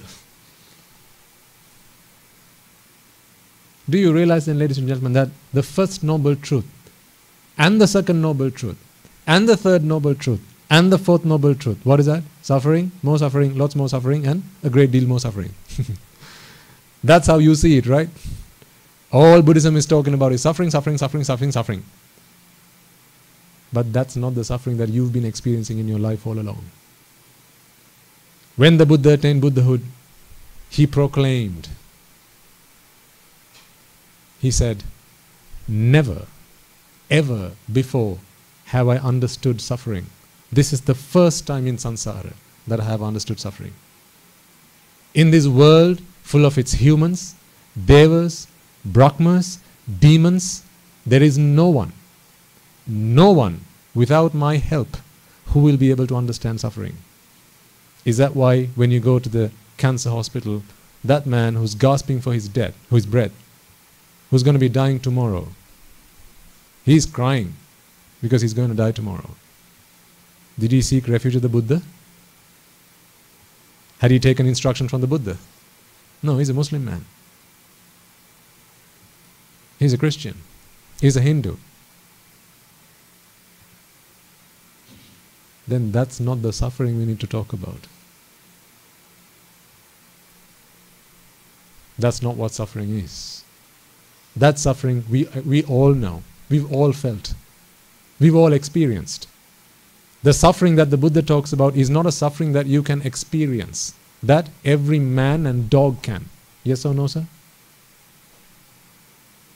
Every man and dog, every beast, every animal, every bird, can they not all experience that kind of suffering? When a dog is about to die, when a dog's been shot in the head, what does a dog do? Laugh? When a dog is hungry, what does a dog do? Laugh? No, it's crying in the language that it knows, which is barking, but it's crying. So why does a dog cry when its litter, when its puppies have been stolen from it? A female dog, why does it cry? Because it's understood the 4 noble truths. Can that be the case? No, this is a dog. So then the 4 noble truths is not about that kind of suffering. It's a completely different type of suffering. Because that suffering is not something to be experienced. It's a suffering that has to be seen through wisdom, through intellect, through intelligence. Actually, no, wisdom is the best term for that. Prajna. Prajna asa. You have to see, not experience suffering. You will have to experience suffering if you don't see suffering. If you have seen suffering, you will be able to stop the experience of suffering. I will give you an analogy to really help you understand this. Our regular listeners will have heard me say this before. There's a man. He's sick. He's sick how? He's got a stomachache, he's got a headache, and he's got a rash all over his body. It's pretty bad. He's in a very serious condition. Diarrhea, migraines, and eczema all over the body. So much suffering. Yes or no? Yes, you will have experiences in some way, shape or form. No one here has never had a headache in their life. No one here can have not had a stomachache or a rash on their body. Each of us have gone through this experience. So there's a man who's suffering. He's crying. He's weeping. A friend comes along and asks him, "Hey, what's up?" He says, "Look at me. I really can't bear this pain. I've got a really griping stomachache and a splitting headache. And this rash all over my body, I just can't stop scratching myself, but every time I do it, it's going to start oozing. I'm in such a state. I can't bear this pain that I'm in right now." This friend, having listened to this man, says, "Oh, you're lucky you met me. Don't you worry. I had the same symptoms. And I've been taking this cough syrup. Or rather, I've been taking this gripe water, which is a really good cure for a griping stomachache. I've got this paracetamol, it's going to cure your headache. And I've got this ointment, if you apply it on your body before bed every night and every morning, then it's going to take away the symptoms." This man says, "You're right. I'm so glad I met you. Can you leave me some of that with me? Some of that medicine with me?" He says, "Of course, here you go." So what this man does now is he starts taking the tablets, he starts taking the gripe water, and he starts applying the lotion on his body. A week passes by. Symptoms start to disappear. At the end of 2 weeks, all those symptoms that he was suffering from previously have gone away. Has the disease been cured? We can find out how. All he has to do is stop taking the medicine. Isn't that the best way to find out if you've been cured? Stop taking the medicine. So he decides to find out if he's been cured. He stops taking the medicine. No more gripe water, no more paracetamol, and no more ointment. 2 days pass by. What happens to the symptoms? They come back. Sure as hell, they come back. The headache's back, the stomachache is back, and the rash is coming back all again. So then tell me, when he took those medicines, did he cure the disease, or did he only just address the symptoms? Just the symptoms. The friend that came along and suggested that he take these medicines did so because that's all he knows. He had the same symptoms, and he took the same medicines, the same pills, the same drugs. And he's been treating his symptoms all along. What he forgot to say is, don't stop taking them. Ever since I started taking them, I've been taking them every day. If you stop it, they're going to resurface. That he forgot to say.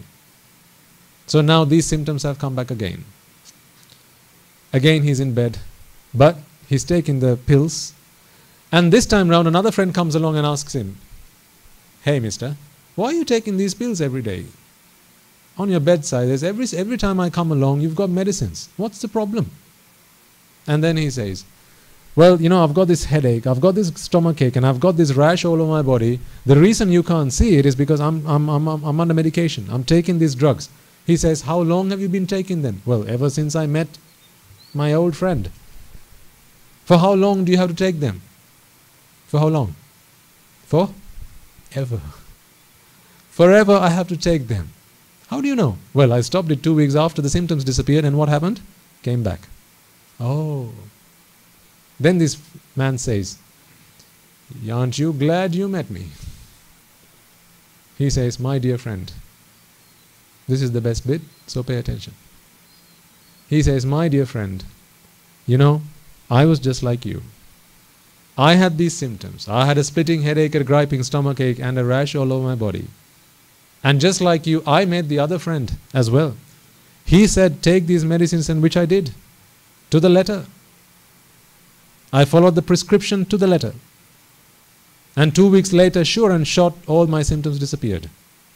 But then I experimented, I stopped taking the pills, and guess what? 2 days later, they all came back. So I continued taking them. But one day I realized, this has to stop. This just has to stop. This is not a cure. This is just plastering on the surface. So then I went to the doctor. I went to the doctor. And the doctor sat down in front of me. He examined me. He took an X-ray.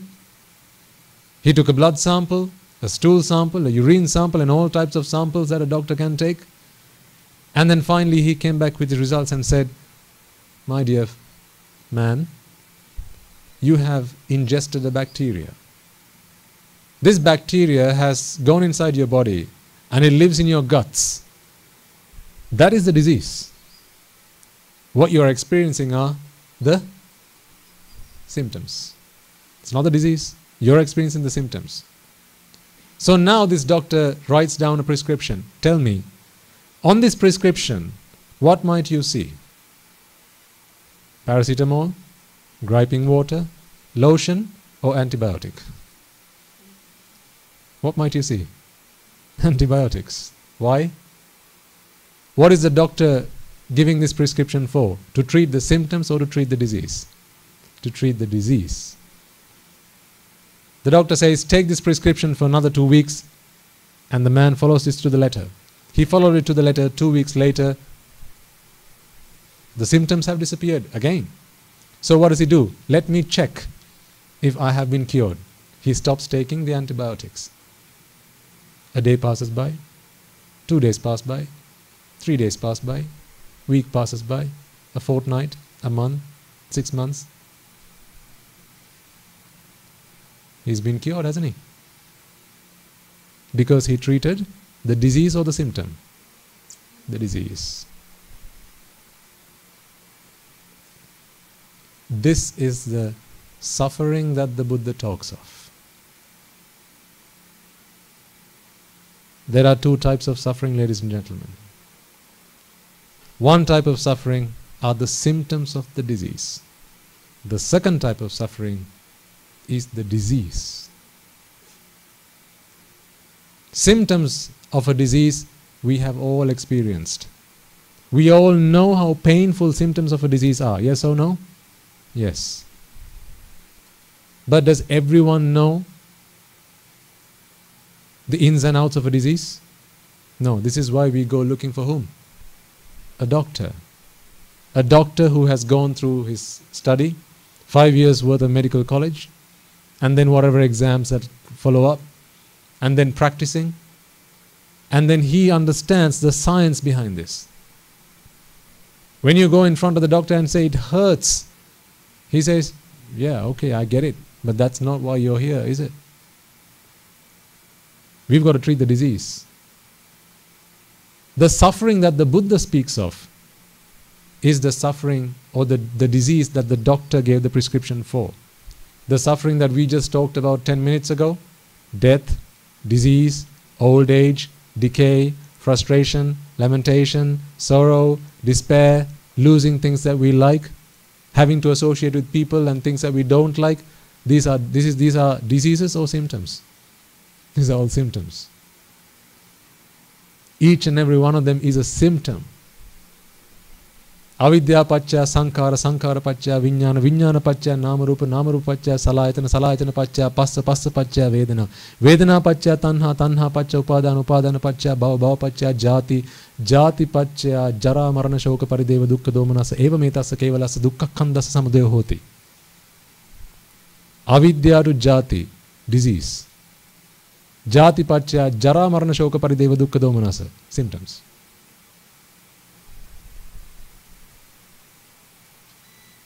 Did you get it? Avidya to jati, disease. Jati pacca jara marana shoka parideva dukkha domanasa eva metasa kevalasa dukkha khandasa samudaya hoti, symptoms. Tell me, all your life, 20, 30, 40, 50, 60, 70 years, which one of these 2 have you been treating? Disease or symptom? How long did that man have to continue? Does that man have to continue taking the paracetamol tablets? Forever. How long does this man have to take this griping water? How long has he got to apply that lotion on his body? Forever. What happens if he stops taking them? Symptoms resurface. Now go back to the hospital, cancer hospital, man on bed, struggling for his life. Doctor has said, death tomorrow. Is he suffering from the disease? Is he complaining about the disease or the symptom? Is he complaining about the disease or the symptom? Symptom. Why? Jati pacca, jara, marana, shoka, parideva. Jara is disease or decay. Marana, death. What's he complaining about? Death. Death is what? Disease or symptom? Symptom. He's complaining about the symptoms. What about next door guy who said he was a Christian? He's crying his eyes out because he's lost his mother. What's he crying about? Disease or the symptom? Every time in your life so far, every time you shed tears, every time you got angry, every time you wept, did you cry because of the disease or the symptoms? Your child broke a leg. Child starts crying. Now you start crying. Are you crying because of the disease or the symptom? Symptom. You have to go to work. You don't like it. You're complaining. Disease or symptom? Disease or symptom? Symptom. You try to start your car. Car doesn't start. Broken down. Disease or symptom? If you're suffering because of that. Disease or symptom? Symptom. You got a runny nose. Really annoying, isn't it? When you have a runny nose and it's gone all sore and red like a parrot's. Now you're complaining of the disease or symptom? Symptom. Do you realize, ladies and gentlemen, that all your life you've been trying to fix symptoms?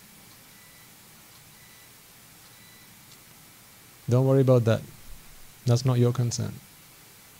Because if you do, then you're going to be distracted. And when you're distracted, you're not going to hear what I say. Then your journey here would have been a waste. Did you come here to fix that or listen to what I have to say? So pay attention. Otherwise it's your loss, not mine. You're hungry. Disease or symptom? Symptom. You're feeling cold, shivering. Disease or symptom? You got a fever. Disease or symptom? Symptom. You just been bit by a mosquito. Disease or symptom? Symptom. What does science help you do? Treat the disease or treat the symptoms? Science and technology which you have sought refuge in.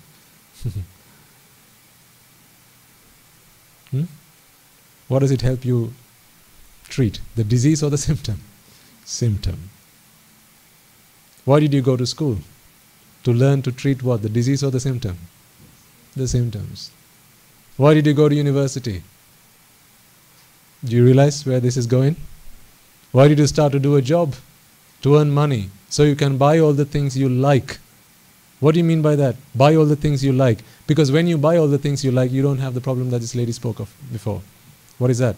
Not having the things you don't like. When you can buy what you like, now you don't have to suffer from not having the things you don't like. Again, are you treating the disease or the symptom? Symptom. How long must you treat the symptom before the disease is treated? How long can you treat the symptom and expect the disease to be treated as a result? How long? Never.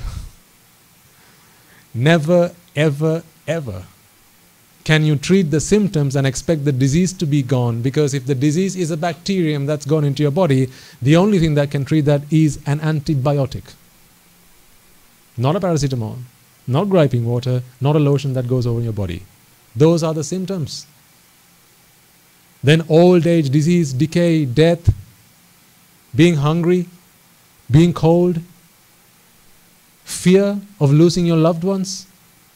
If you get a call right now or a text right now, your phone vibrates. You pull your phone out of your pocket and on there is a SMS alert from your alarm system at home.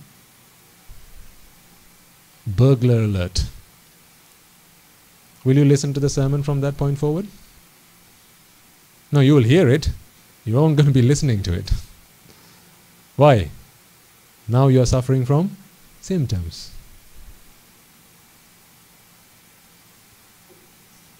The Buddha did not come into this world to teach us how to treat the symptoms.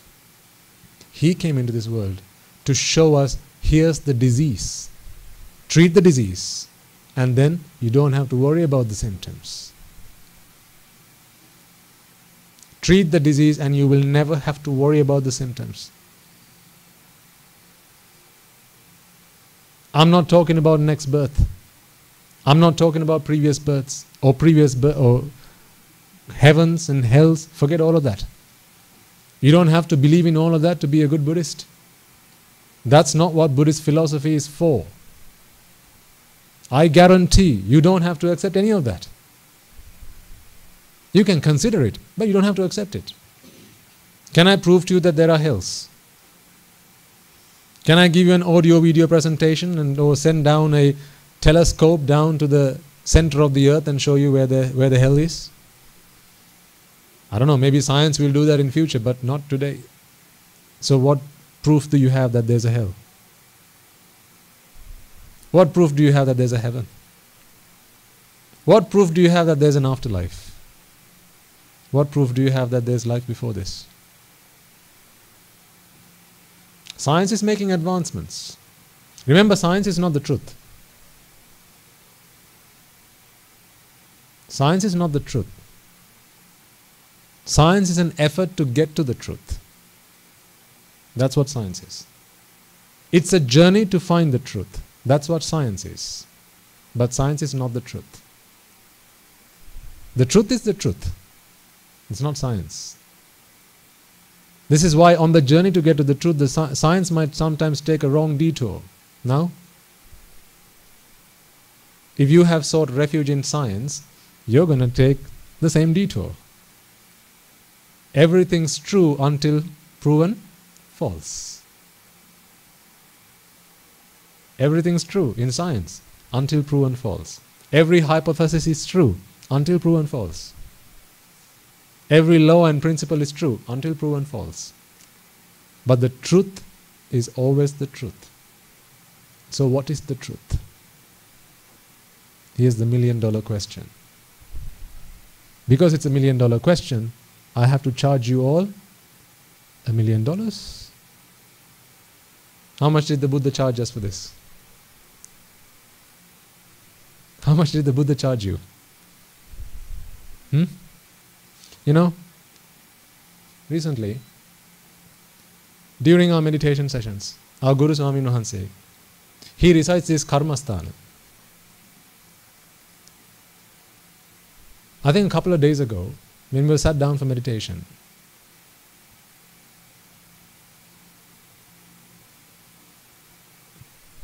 he started to give us this karmasthana.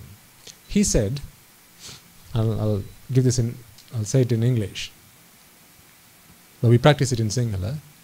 He said, monks, think for a moment about your Shastra Mahanse, your master, the Buddha.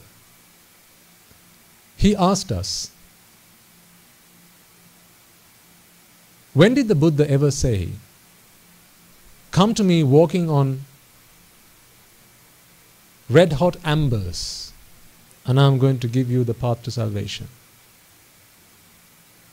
When did the Buddha say, walk on fire and I will give you the path to salvation? When did the Buddha say, whip yourself with sticks and I will give you the path to salvation? When did the Buddha say that? When did the Buddha say, come and worship me? Come on ye all, worship me and I shall give you the path to salvation. When did the Buddha say that? When did the Buddha ever say, bring me food, bring me medicines, bring me clothes, make me shelter, and I will give you the path to salvation? Knowing fully well that no one can understand this. No one can discover this without his help. Remember, this is the Buddha. He knows that there cannot be another being in 100,000 world systems that has understood this without my instruction. He knows this fully well. And yet, when did he ever say, come worship me, come crawling to me, come beg at my feet, and if I decide to do so, I will give you the truth? When did he ever say that? Has the Buddha ever asked you to do that? Beat yourself up? Practice asceticism? Practice rites and rituals like a dog? Practice rites and rituals like a cow? Has the Buddha ever said that? Did he ever say, go and torture your body and I will give you the path to salvation? Did the Buddha ever say that? No. But, so this is what Guru Swami Mahanse said in his Karmasthana. And he was saying, think about the greatness of your teacher, of your master, about the Buddha. How when he realized he's the only one that has the key You can make copies of this key, yes, but I'm the one who's got the key. You have to come to me to take a copy. Once you've taken a copy, you can then take another copy. But the master key is with me. Knowing fully well that that is the case, he never asked any of us to torture our bodies or go through any of that pain. That's what Guru Swami Nwanse said. I listened to that. Here's what came to my mind. In a lot of other religions, you do have to practice that. You do have to stick hooks onto your body. Painful. You do have to slice your tongue. You have to prick yourself. Take a sesame seed and pull out every hair in your body. You have to walk on fire. You have to starve yourself. You have to go hungry, you have to go thirsty. You have to stand on one leg. You have to stand on your head. In lots of other religions. And then it dawned on me, even in Buddhist philosophy, even in Buddhist teaching, you have to do that. You still have to do that. One still has to walk on fire. One still has to take a sesame seed and pull every hair out of their body. Even in Buddhist philosophy. To understand the Buddhist philosophy. To understand the Four Noble Truths. One has to starve himself. One has to stand on one leg. Not for a month, for many months on. The only difference is, in other religions, they expect you to do that.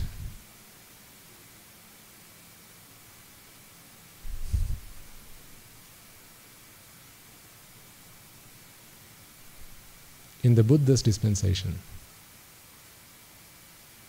he did it.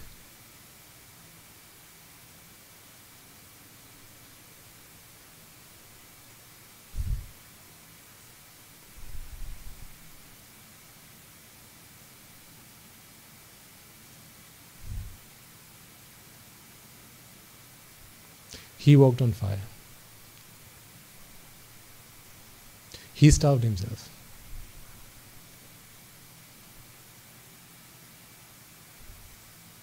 He stood on one leg. He endured extreme asceticism. Using a sesame seed, he pulled out every hair out of his body. He cut his limbs off and gave them away. He pulled his eyes out and gave them away. He cut his ears off and gave them away. He beheaded himself.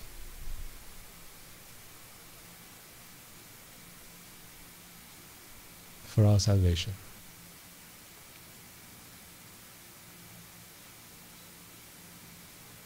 To give you the path to liberation. In other religions, you have to do that. In Buddhist philosophy, it's the master that does that to himself.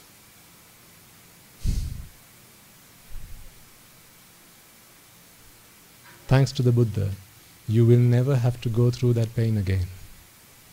Countless other times where you've sought refuge in other teachings, gone after other religious teachers. I'm not saying there's anything wrong with any of that.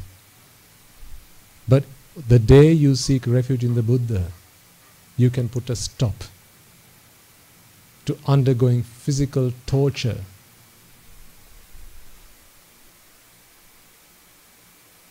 for the purpose of liberation. Because that's not where liberation is.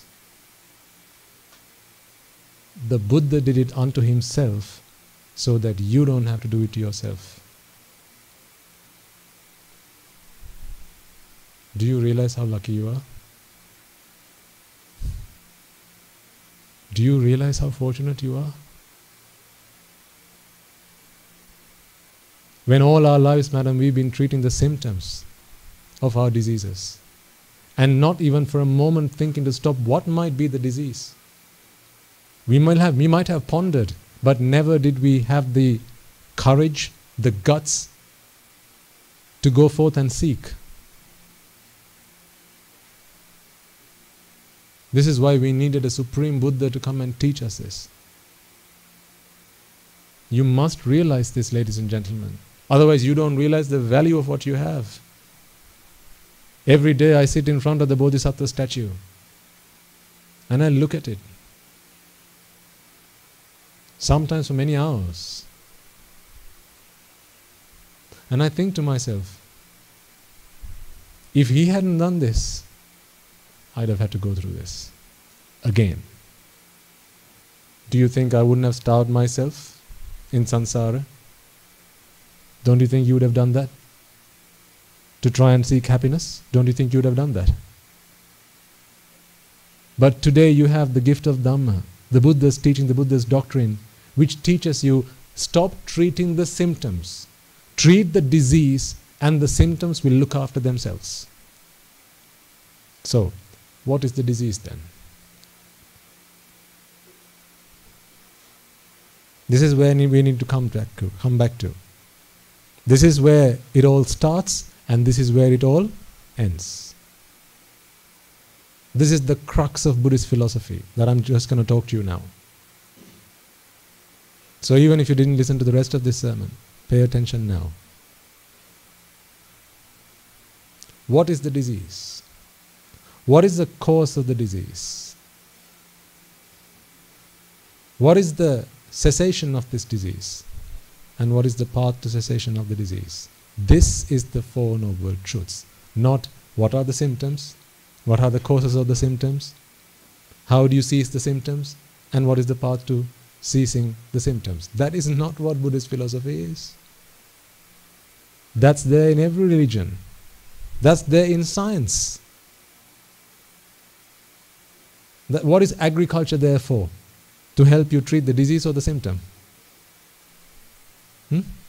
Symptoms. Science. Agriculture is a gift of science. So what is the disease then? The dukkha that the Buddha speaks of is the product of two things coming together. It's the product of two things coming together. What are these two things is now the question.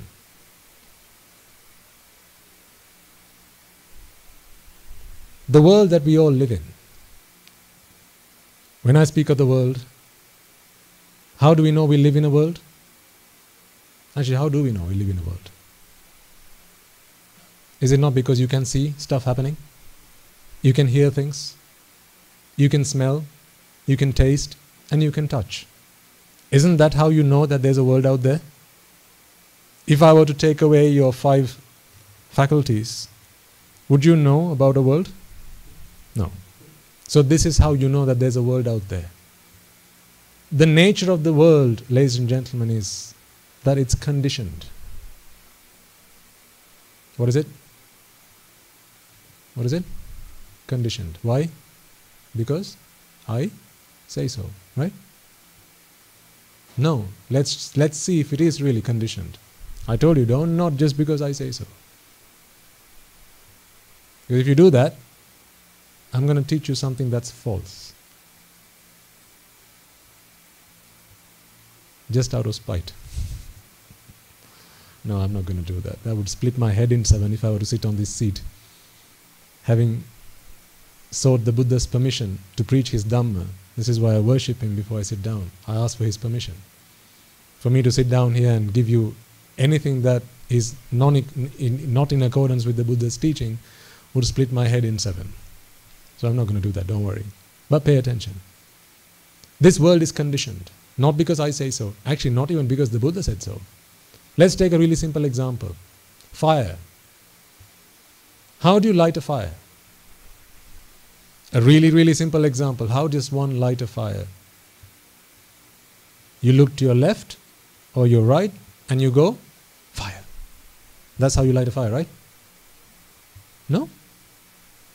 How do you light a fire then? How do you light a fire, sir? A box of matches. What else do you need? What was that? Oxygen. What else do you need? Something flammable. You need a box of matches, you need something flammable, and you need oxygen. These are the three components that make a fire.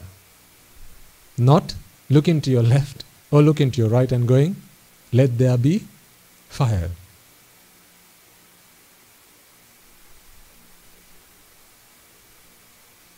Buddhist philosophy does not believe in a creator. In the sense that you think. But there is a creator. You are the creator of your own world. Ignorance and attachment is the creator of all the worlds. We'll talk about that later someday. I don't want to be too unconventional. That might upset somebody. So, back to our fire. There's something flammable, let's say wood. Now you have oxygen, and now you take a box of matches and you ignite. Now there's a spark, and what happens is temperature of the wood rises. That's how you light a fire, right? How does the fire in the matchstick go to the wood? When you hold the matchstick to the block of wood, its temperature starts to increase. And using oxygen, now a fire has arisen. Because what if the wood was wet? You have a matchstick. Can you light the fire? No, because you don't have enough heat to turn up the temperature. Because these are the three components of a fire, not a matchbox. Temperature, oxygen, and something flammable. Provided these three things have been brought together, who here can stop a fire from arising? Put your hand up if you can. There's wood, there's enough temperature for a fire to ignite, and there's oxygen. Do you dare to try to stop this fire? I challenge you. Can you? No. Can a Buddha stop the fire? Hang on a second. Surely. Can a Buddha stop a fire if there's oxygen, something flammable, and temperature? Can a Buddha stop a fire? No. Because if that were the case, then this world would not be conditioned to a Buddha. If that were the case, you and I won't be here right now. Why? Because he would have changed the world and you and I would have all become arahants. You can't change the world. We'll come back to that. So, fire again. These three components come together, a fire has arisen. Now, have you seen fires in blocks of flats? How when they go ablaze? Who likes a fire in a block of flats? Which of the residents in the block likes the fire? Does anyone like the fire? No. So if you don't like the fire, how do you put a fire out? You start chanting, don't you? No, pray to the gods, right? No? What do you do? If you don't like a fire, how would you put out a fire, Putta? Yes. You spray water. What does spraying water do? Yes. Reduces the temperature. Takes away the temperature. Now the temperature has reduced and the temperature is insufficient for a fire to be ablaze. Therefore, what happens to the fire? Extinguish. Now, I have a question for you. Did the fire arise because I wanted it to? Has the fire now been extinguished because I didn't want it to? Or because I wanted to extinguish it? Yes, you might have gone and chucked water at it. But if you hadn't thrown the water at it, just standing by and wishing for it to be extinguished, will the fire go out? No. So what does that say to us about a fire? Is it to our liking or is it conditioned? It's conditioned. What does it mean then to say that something is conditioned? For as long as there are conditions, then you will get a result. For as long as conditions are in favor, you will be able to witness the result. Take a rainbow as another example. How does one see a rainbow? Who brought the rainbow and put it there? The leprechauns, did they? No. So how do we see a rainbow then? Yes, absolutely. When there are droplets of water in the atmosphere and you have sunlight that refract on these raindrops, now you see a rainbow. Can you look at a rainbow and wish for the rainbow to go away? Will it be gone? No. Well, if that were the case, you should be able to wish it for it to appear as well. But when there are causes, a rainbow will be seen. When there are no longer any causes, now there's no rainbow to be seen. So is a rainbow conditioned or unconditioned? Absolutely conditioned. Now, 2 examples. Third example. Your life. Ooh. Now we are talking. Your life. Are you alive because you like to be?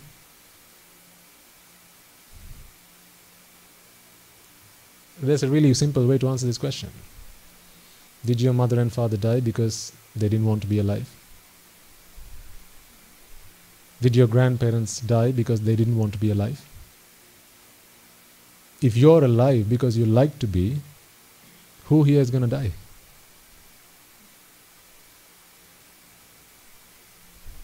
Is your child alive because you like it or he or she to be alive? Is your husband alive because you like him to be alive? Is your wife alive because you like her to be alive? I know lots of husbands who don't like their wives to be alive.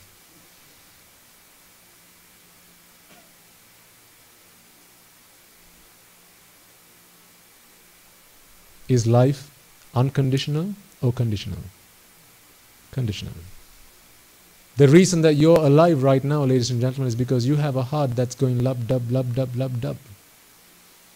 The reason you're alive right now is because your lungs are struggling to keep you alive.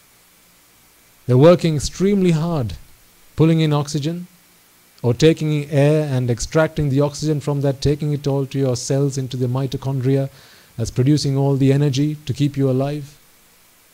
These are the reasons why you're alive. Your heart's beating and supplying blood through all those blood vessels to the rest of your body as well as the heart. How many blood clots does it take in the coronary artery for a man to die? How many? 1. How many blood vessels, how many blood clots does it need in a blood vessel that takes blood to your brain for one to have a coma? 1. Just 1. So what happened when that 1 came along? The causes that are required to keep you alive were taken away. Just 1 cause. Because mitochondria needs oxygen, no more oxygen, now that's it. So are you alive then because you like to be alive? Are you alive because you don't like to be alive? Some people don't like to be alive. Why do you think people commit suicide? Why do you have to jump off a cliff to commit suicide? If really life is a result of something you like, name one thing that is not conditioned. I'll give you some examples. You tell me to stop when you have hit jackpot. Wife, child, marriage, love, friendship, mother, father, house, watch, chain, glass, sun, moon, stars, tree, pet dog, cow, cat. Want me to keep going, or have you found one yet? Is there anything that's not conditioned? Everything is conditioned. Question: what is the danger with conditioned things? They arise when the conditions come together. They will last for as long as there are conditions which support it to last.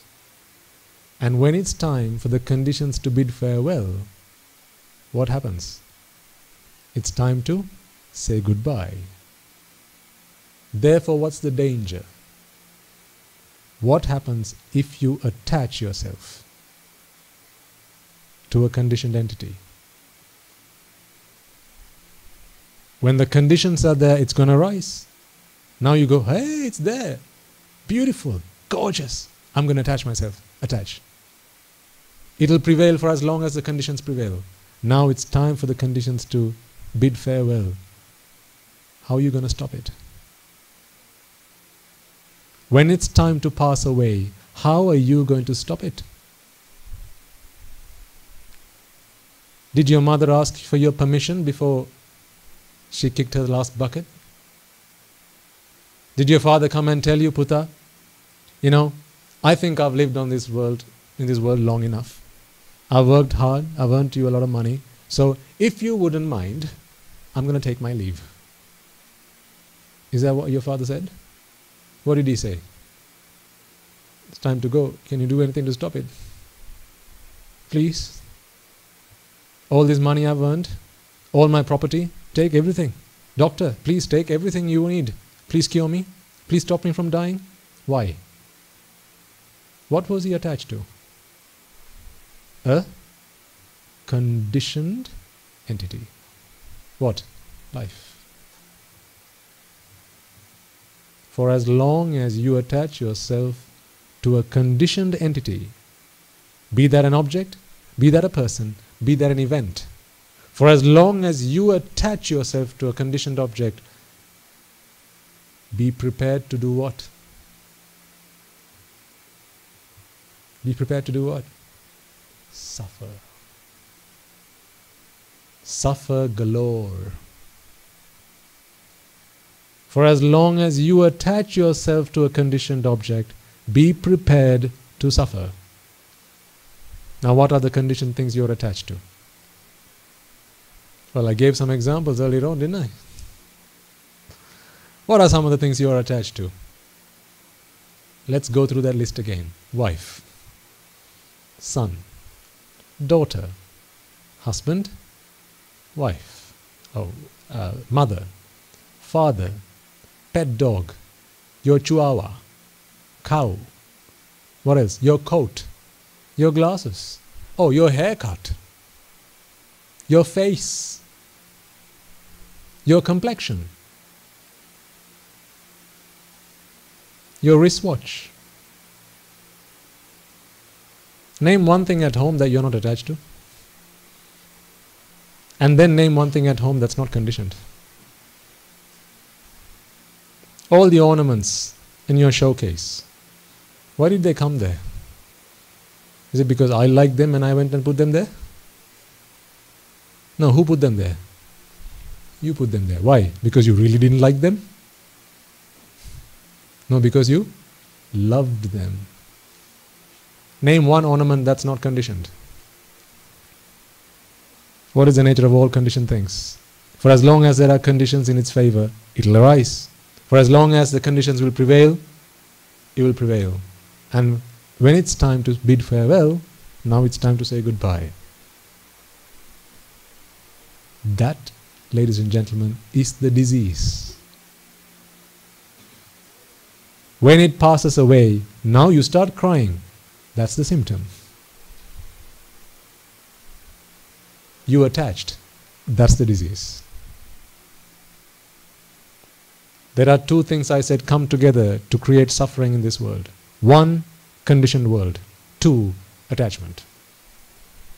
So I'll give you a formula for suffering. Attachment, product, conditioned world. Or conditioned world multiply attachment equals suffering. So now suffering is 1. To make 1 a 0, how many of these two terms must be a 0? So what's the equation again? Conditioned world times attachment equals suffering. So now suffering is 1. We want to be in no suffering. Suffering 0. How many of these two terms have to be a 0 before suffering is 0? How many? Just 1, right? Which one are you going to change?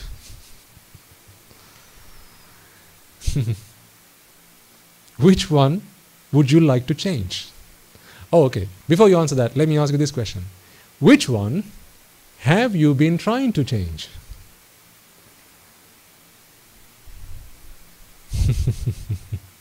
Oh, I am so mean, aren't I? 20, 30, 40, 50, 60, 70 years you've been alive. Which one have you been trying to change? You didn't even touch attachment. Let attachment be. Attachment is beautiful. So you try to change a conditioned world. You try to change it to your favor. I don't like a conditioned world. I'm going to make it to my liking. Isn't this the story of your life? Changing the world, trying to change the world to your liking. Isn't that how everyone you took lessons from taught you to be happy? Why did you go to school again? To learn how to change the world to your liking. In which school do they teach you attachment leads to suffering? In which math lesson did you learn attachment leads to suffering? Which science and technology teacher came and taught you attachment leads to suffering? Which doctor did you go to said attachment leads you to suffering? Although I do know a doctor now who in her clinics tries to teach her patients. Previously she used to advise them to try and change the world. She came and shared a story with me and she said, now, thanks to the Dhamma, I realize I've been trying to alter the wrong factor. It's not X that needs to change, because you can't change X.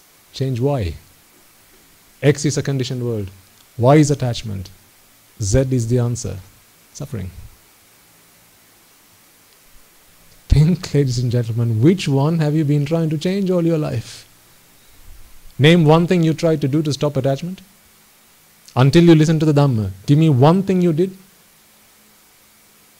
True Dhamma that takes you to Nibbana is the Dhamma I'm talking about. Not Dhamma that says, because there's nothing wrong with the Dhamma. It's how you take the Dhamma, how you grasp the Dhamma. You go and do a meritorious deed. At the end of that you hope, let me be born in the heavens. May I be as beautiful as this flower is in my next birth. You can't tell me you haven't done these things. If so, you and I have been living in entirely different planets.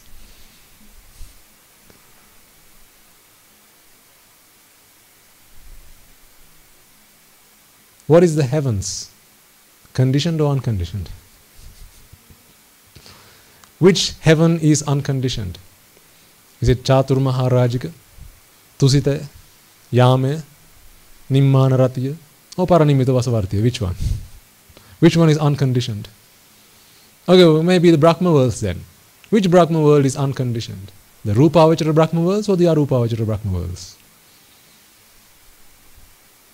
Is there any world that is unconditioned? For as long as there are conditions, they will arise. For as long as conditions will prevail, the result will prevail. When the conditions are ready to go, now it's time to say goodbye. If at that time you have attached yourself to it,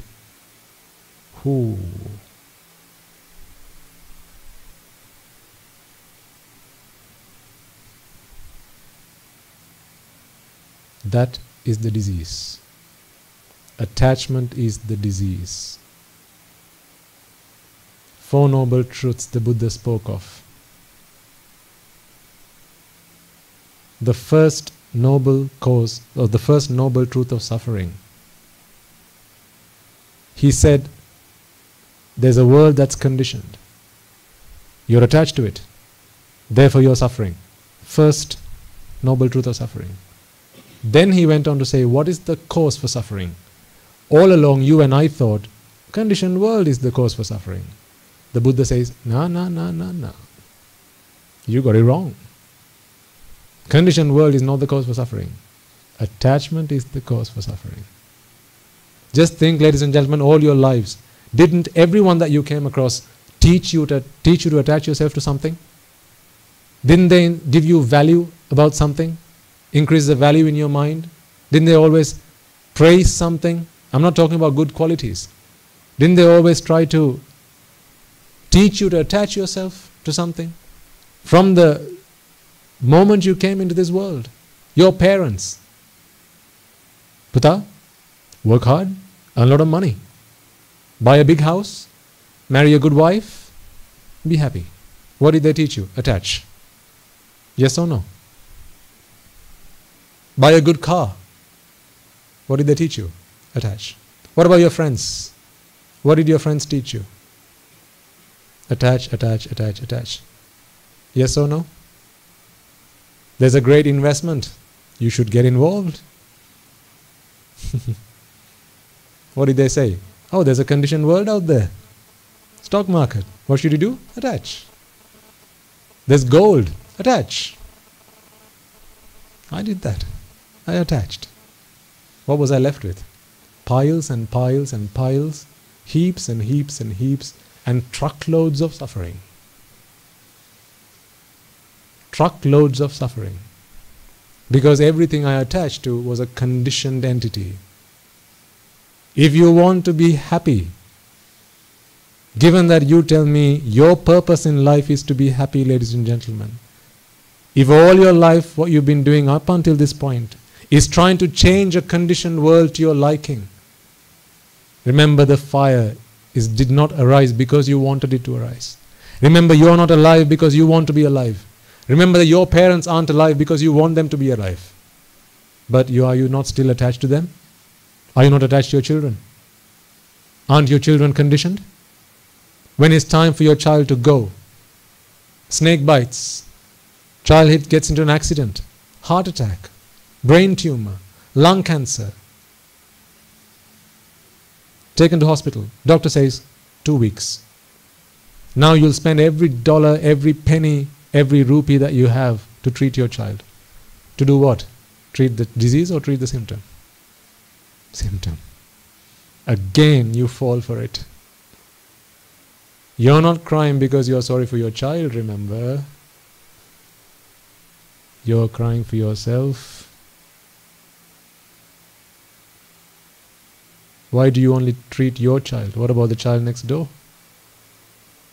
What about the children all over this world who are dying of cancer?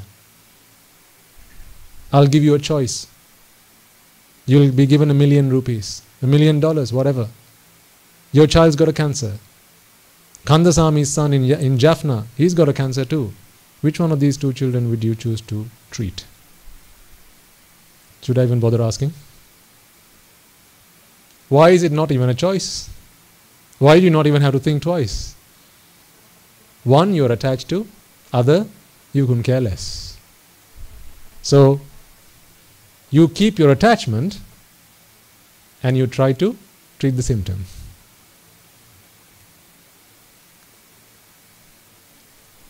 Parents, did you bring your children into this world because you love your children or because you love yourself? Did you not know from the day you came into this world you had to go through education?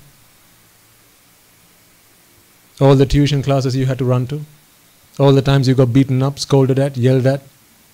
Did you really enjoy doing your homework?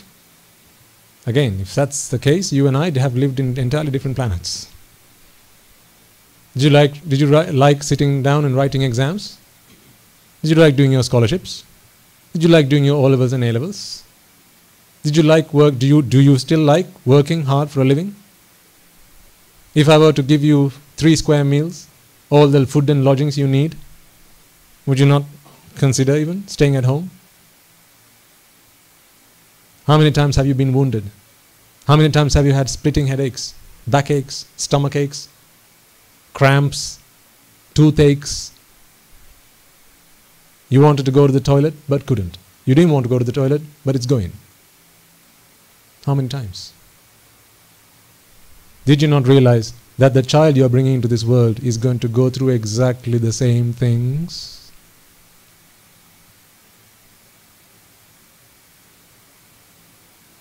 Mother, father, husband, wife start living together. After a while they get bored of each other. That's the truth. How do I know? I told you my story, didn't I?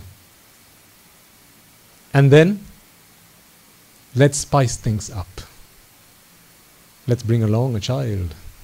A bundle of fun. Oh, yes. So why did the child come into this world then? From the moment that child came into this world, all it did was cry. All it had to do was fight for its existence, fight for survival.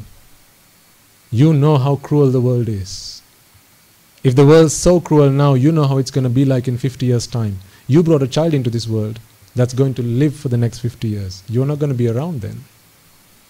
You know that no one gives you a free meal, but you brought your child into this world, didn't you? Which child goes to school because they really love to go to school?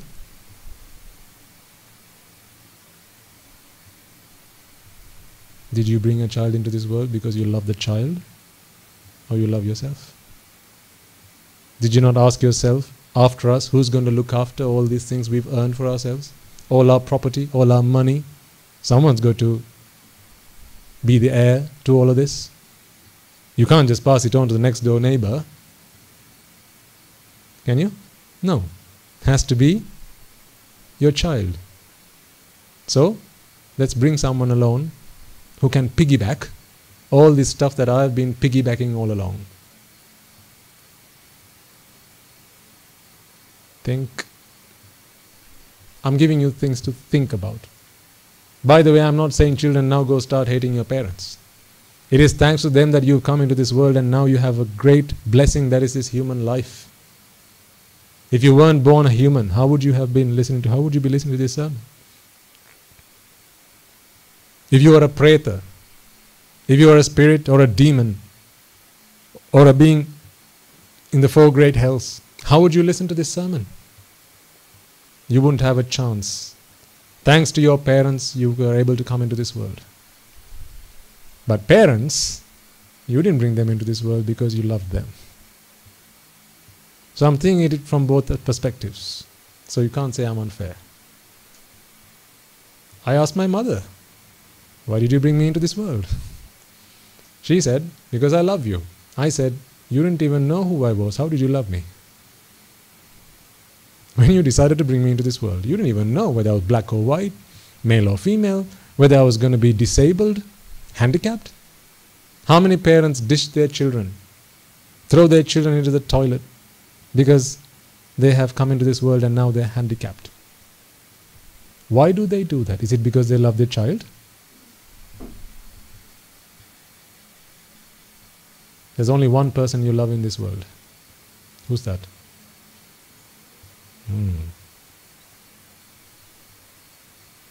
In your pursuit of happiness, you are prepared to do anything, including bringing a poor, helpless being into this world to fight for its survival.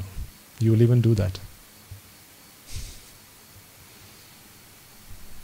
Are you feeling proud about yourself right now? Tell me if I'm wrong.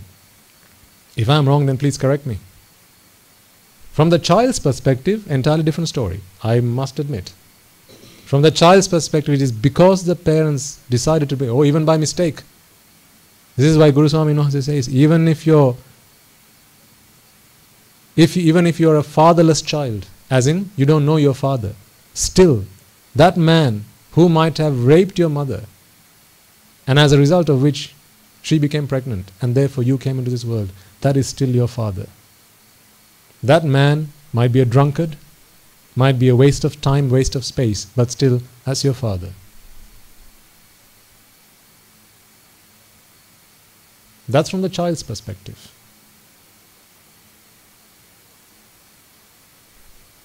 Some parents, when they listen to these sermons, and sometimes children, they want to come and ordain. But parents say, no, no, no, no, no. Parents will come and listen to the sermons, but they won't send the child. Why? Because they love their children, right?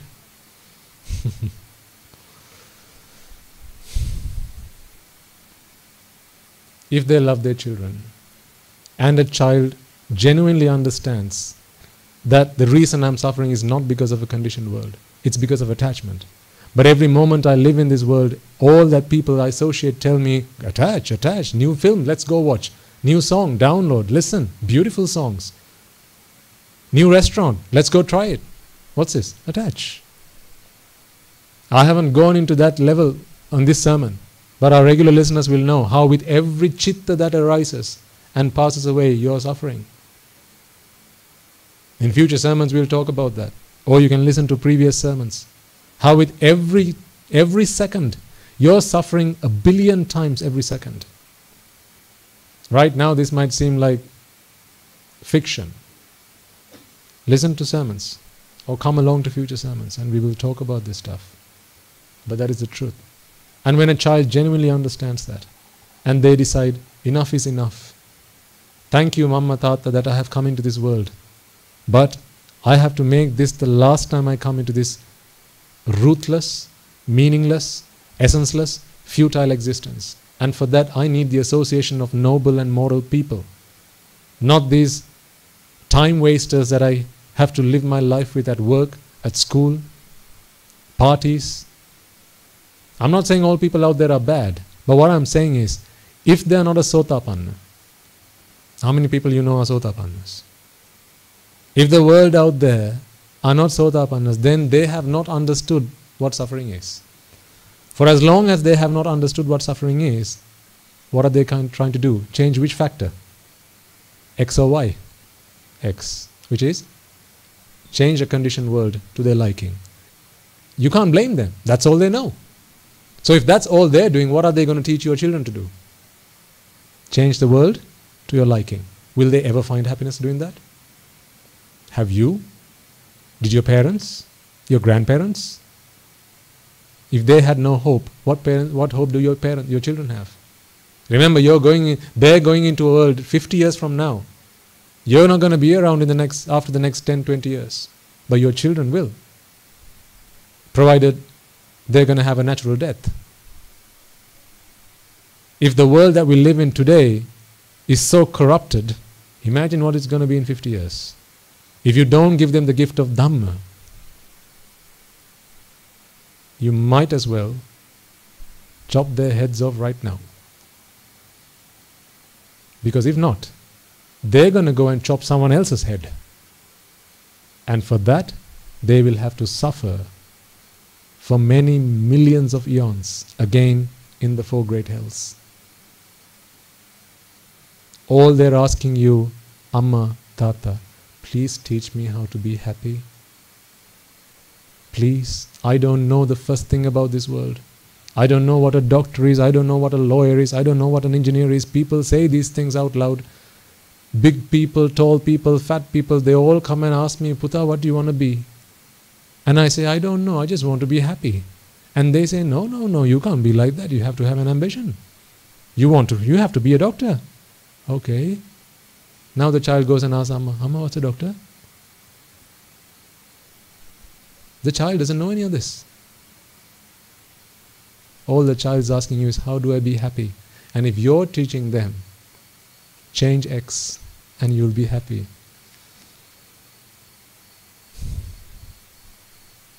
Why are you cursing your children? If you're teaching your children, up until now, if you didn't know this, you can't be helped. You have an excuse. But now you know.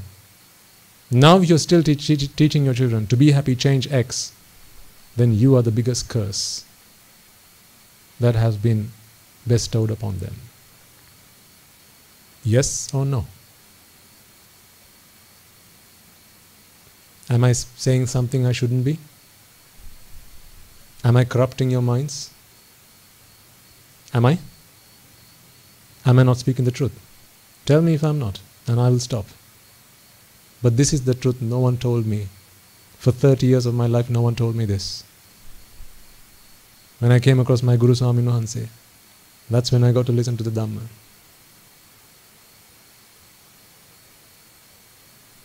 But he always says, even now, to this date, don't seek refuge in me.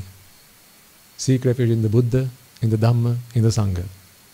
And that is what I'm going to ask you to do as well. Don't seek refuge in me. I'm an entity. I'm a conditioned entity.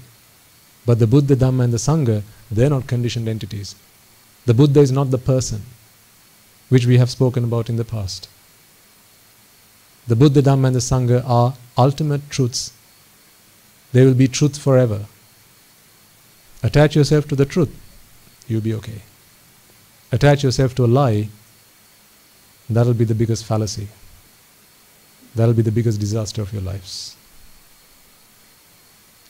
Okay, I think we've gone over time by a fair bit. Hope I haven't wasted your time.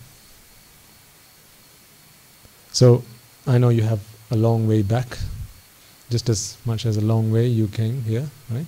You've come here a long way, haven't you? Can I ask one question? Sure, man. How would you say, as laymen, like you say, they are attached to everything.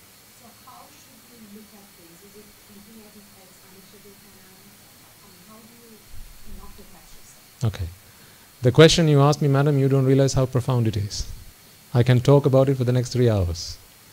But I'm conscious of time, so I'll give you a brief answer which does not do justice to the answer, but I can't leave you with a question. The reason we've been attaching ourselves to all conditioned things is because we thought they bring us pleasure. This is why you attached yourself to your children. This is why you attached yourself to your girlfriend, to your boyfriend, because you thought they bring pleasure. They are the source of pleasure. This is what you thought. You outsourced your happiness. Yes or no? Did you not always seek happiness from the outside world? Isn't this why if I put you in a dark room, you can't be there for 5 seconds? There is no noise. There is nothing to see. You can't smell anything. What do you want to do? Get the hell out, right? Why? Because you're looking for what? Happiness. And where does it come from? Outside world. So when you believe that happiness is in the outside world, and the outside world is nothing other than, like we discussed at the beginning, sight, sound, smell, taste and touch, then your expectation of happiness, your expectation of pleasure is bestowed on sight, sound, smells, taste and touch.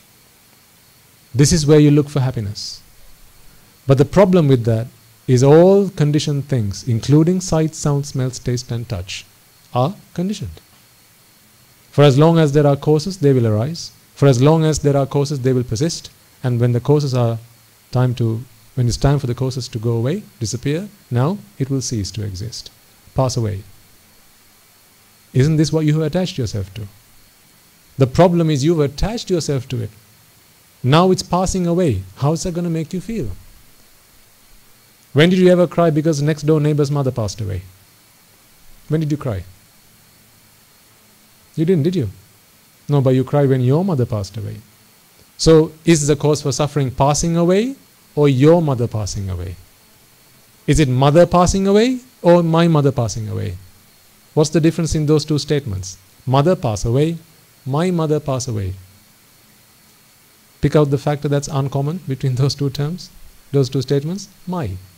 So what's the cause for suffering then? My. What is my? Attachment. So when you realize that all these things I'm attached to only have the potential to leave me distraught, leave me in despair, leave me unfulfilled, unsatisfied and lamented, then you realize this is not a world worth attaching to. If the only thing your mind can do is attach to sight, sound, smells, taste and touch, just like all conditioned objects and entities, the mind will also arise and pass away. So when the mind passes away, if the mind is now attached to a sight or a sound or a smell or a taste or a touch, now the mind is passing away. Though this chitta, this consciousness is passing away. This is going to be a little bit deep. This is why I didn't want to touch this in this sermon, because we have some new faces. But when you ask the question, I can't leave you with a question. A chitta arises, passes away. In a chitta you have rupa, vedana, sanya, sankara, vijnana. This is all a mind knows. A mind doesn't speak any other language. This is the only language the mind speaks. Rupa, vedana, sanya, sankara, vijnana. The 5 aggregates. So when you see a sight, you're looking at a flower. In your mind, rupa, vedana, sanya, sankara, vijnana have arisen. Why? Because you like it? Or is it because you don't like it? No, because there are causes, conditioned. Cause and effect. Hetupaladham. Because there are causes, now you have the effect. But like all conditioned things, this chitta is also going to pass away. And when it does, you're still attached to the rupa, vedana, sanya, sankara, vijnana that arose in that chitta. Now what's going to happen? It's going to leave you in despair. So then you begin to realize, the only thing that attachment ever brought me was suffering. Yes, we have experienced pleasure, but pleasure is only relief from suffering. To explain that, we'll have to talk for another hour at least. But time you don't have. But listen to all previous sermons where we talk about how pleasure is nothing other than relief from suffering. I'll give you a really simple example. You have a toothache. Now you're suffering. You go to the dentist. The dentist pulls the decayed tooth out. Do you not feel pleasure? So to experience that pleasure again, what must you do? Get yourself a bad tooth, right? You're sat down right now in the posture that you are. But is this the same posture that you sat down when you came into this room? No. How many times did you change posture? You've forgotten, right? If the posture that you sat down in was the most pleasurable posture, then why did you change? The moment you changed your posture, you experienced pleasure. Why? Because you were suffering by that time. The moment you changed your posture, now you were relieved of the suffering. At that point, you experienced pleasure. But pain is starting to build up again. And then there's going to come another point where again you're going to shuffle yourself. When is it going to stop? For as long as you're here, for as long as you're in this world, for as long as you want to be seated, for as long as you're there, you're here, you're in existence, you're going to be suffering. These are the symptoms of the disease. So when you realize nothing in this world ever brought me pleasure, pleasure can only be experienced by relief from suffering.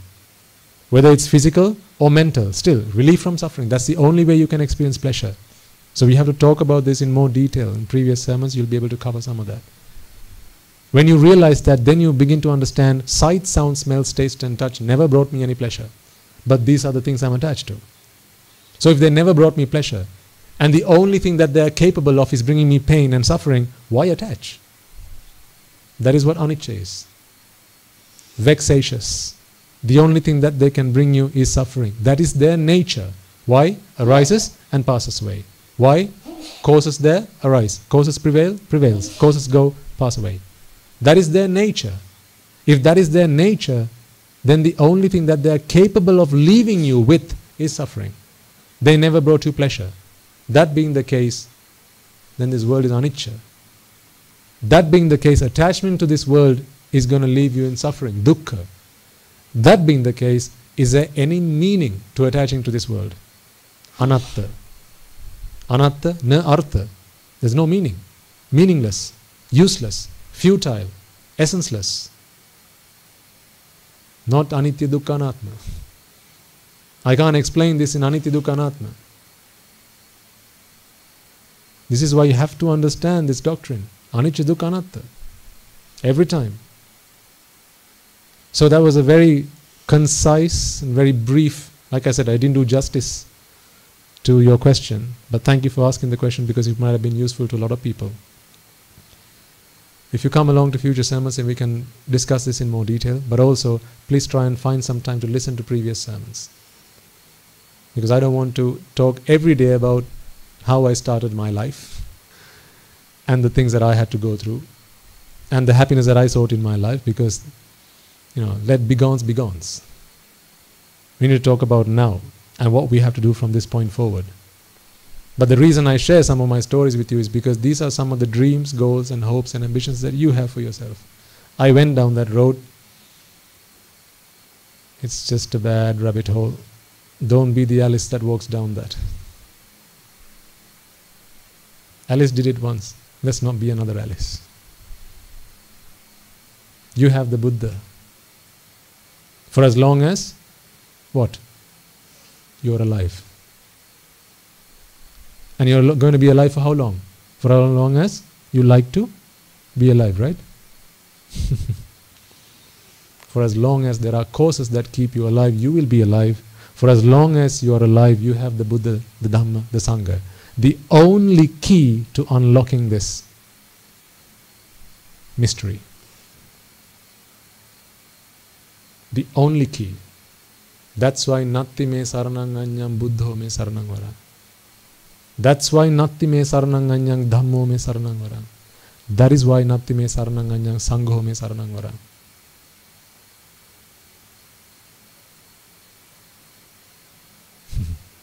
I'm going to get a telling off in a moment, so I will stop. But really good question. Thank you.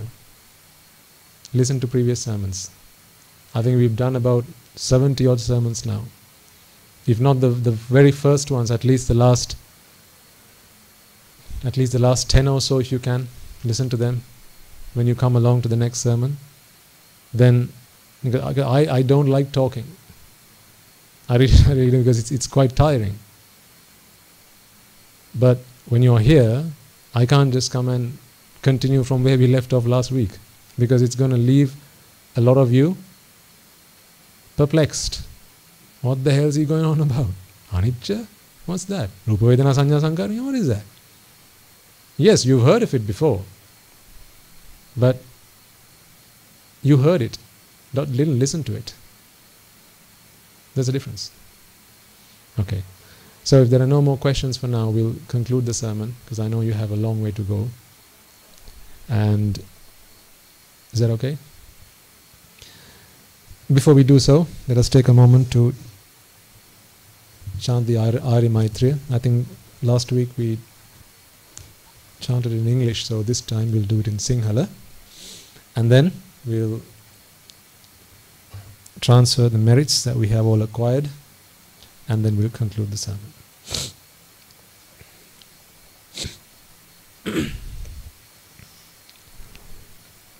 So as I chant it, I want you all to contemplate on the meaning behind these words. Depending on how much you understand Anicca Dukkha Anatta, the more you understand, the more these words will make sense. So if you want to make more sense of it, then the only thing you need to do is improve your understanding of Anicca Dukkha Anatta, nothing else. So it's not me that has to change the words. It's you that has to work on your understanding and your comprehension. So until such time, we'll continue, and I'll chant it, and I want you to think about these words, the meaning behind the words. They're not just words. Think about the meaning behind them and contemplate.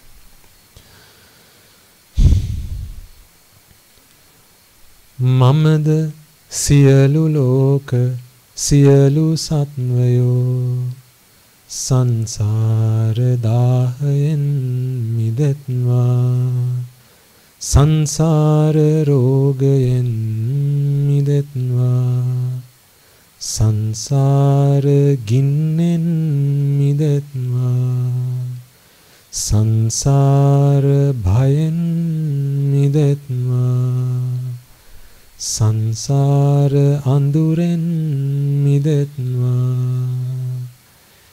nibbana parama sukhayen sukhita taravetva nibbana parama sukhayen sukhita taravetva nibbana parama sukhayen සුඛිතතර වෙත්වා. මමද සියලු ලෝක සියලු සත්වයෝ රාග බන්ධනයෙන් මිදෙත්වා. ද්වේෂ බන්ධනයෙන් මිදෙත්වා. මෝහ බන්ධනයෙන් මිදෙත්වා. මාර බන්ධනයෙන් මිදෙත්වා.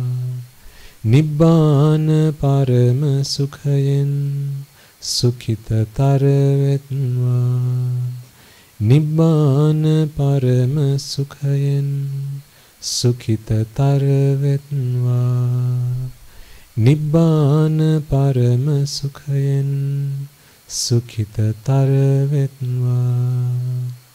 මමද සියලු ලෝක සියලු සත්වයෝ ජාති ගින්නෙන් මිදෙත්වා. ජරා ගින්නෙන් මිදෙත්වා. ව්‍යාධි ගින්නෙන් මිදෙත්වා. මරණ ගින්නෙන් මිදෙත්වා. ශෝක ගින්නෙන් මිදෙත්වා. පරිදේවයෙන් මිදෙත්වා. දුක්ඛ ගින්නෙන් මිදෙත්වා. දෝමනස්සයෙන් මිදෙත්වා. උපායාසයෙන් මිදෙත්වා. යම් පිච්ඡං ලබති තම්පි දුක්ඛයෙන් මිදෙත්වා. සංකිත්තේන පංචෝපාදානස්කන්ධයෙන් මිදෙත්වා. නිබ්බාන පරම සුඛයෙන් සුඛිතතර වෙත්වා. නිබ්බාන පරම සුඛයෙන් සුඛිතතර වෙත්වා. නිබ්බාන පරම සුඛයෙන් සුඛිතතර වෙත්වා. කාම ලෝක අනාතයි එයින් මිදෙත්වා. රූප ලෝක අනාතයි එයින් මිදෙත්වා. අරූප ලෝක අනාතයි එයින් මිදෙත්වා. සියලු ලෝක අනාතයි එයින් මිදෙත්වා.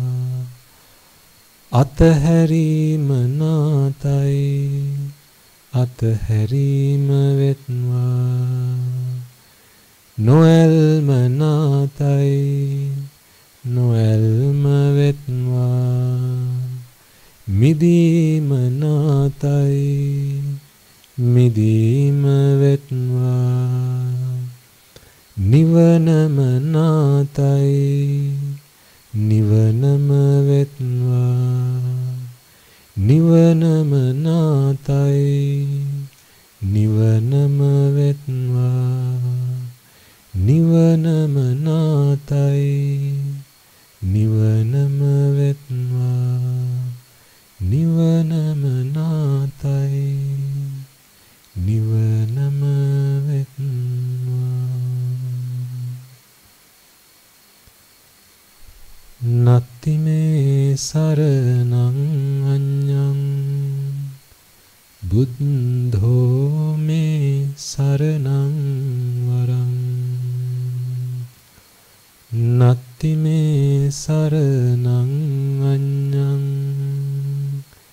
ධම්මෝ මේ සරණං වරං. නත්ති මේ සරණං අඤ්ඤං සංඝෝ මේ සරණං වරං. නත්ති මේ සරණං අඤ්ඤං නිබ්බානං පරමං සුඛං. Okay.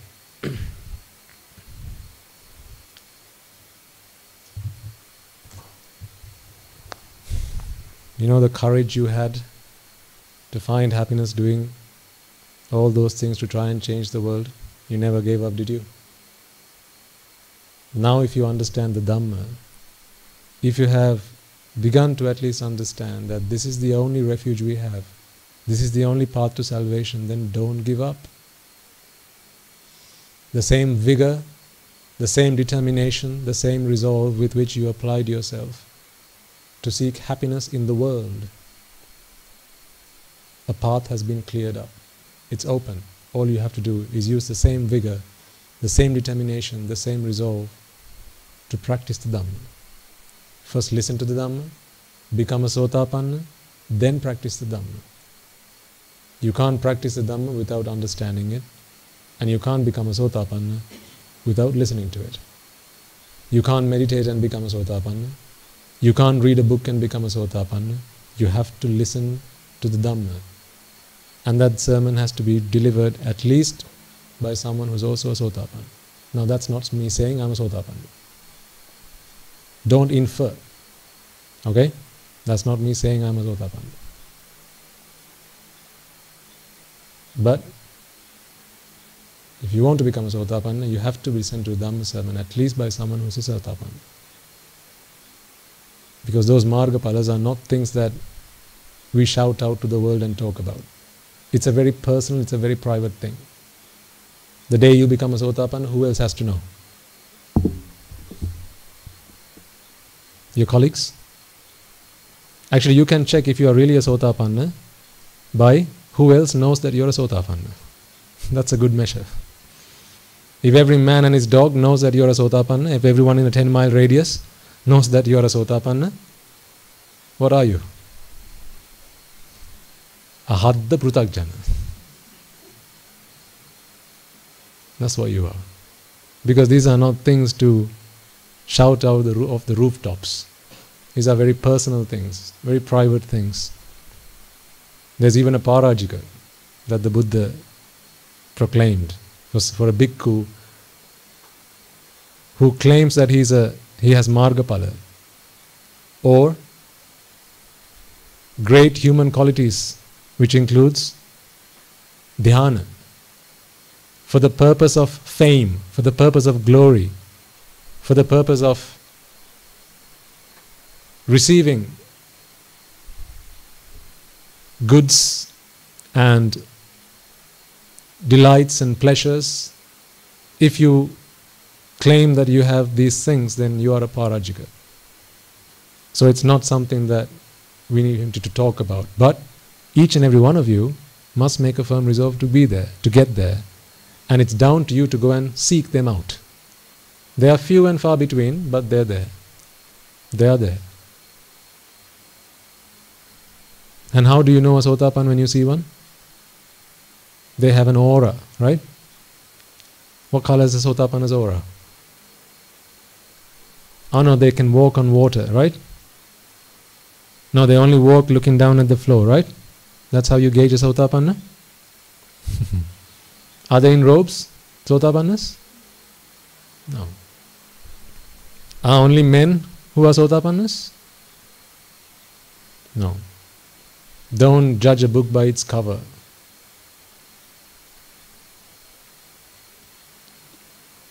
Talk to them about the Dhamma. Discuss the Dhamma with them. See if the Dhamma that they preach to you is something that they understand for themselves in the way that they describe it, in the way that they help you understand it. Is it coming across like something that they have practiced, something that they have memorized, or is it coming through the bottom of their hearts because they understand it? Is it coming through conviction? And does that Dhamma help you to extinguish the fires of Raga, Dvesha, Moha? But no matter what, don't judge people. Don't make assumptions about their Margapala. It's not something you can do. Only a Supreme Buddha can do that. Because you don't have the faculty that is required for that. Only a Supreme Buddha will ever possess that faculty. But there's no harm in making an educated guess, but that should only be for your own purpose. Not to go and share with other people, or even go and ask them. Are you a Sotapanna? What is it to you? Right? Has to be a very private and personal thing. Okay. Right. Let's conclude the sermon then. Before we do so, let us transfer the merits that we have all acquired to all those beings who deserve the merits, and all those beings to whom we have a duty to pass these merits on to. First and foremost, ladies and gentlemen, let us once again remind ourselves that it is because of the Supreme Buddha, the perfectly enlightened one, the unvanquished one, the undefeated one, the infinitely compassionate one, that we have the gift of Dhamma today. It is because he sacrificed himself, he went through all that torture, he went through all that pain to understand the Dhamma for himself, so that he could preach this Dhamma for the liberation of all sentient beings that we have this Dhamma today. So let us all take a moment to remind ourselves of that fact. And secondly, let us all take a moment to transfer these merits to all the Bhikkhu, Bhikkhunis, Upasaka, Upasikas, who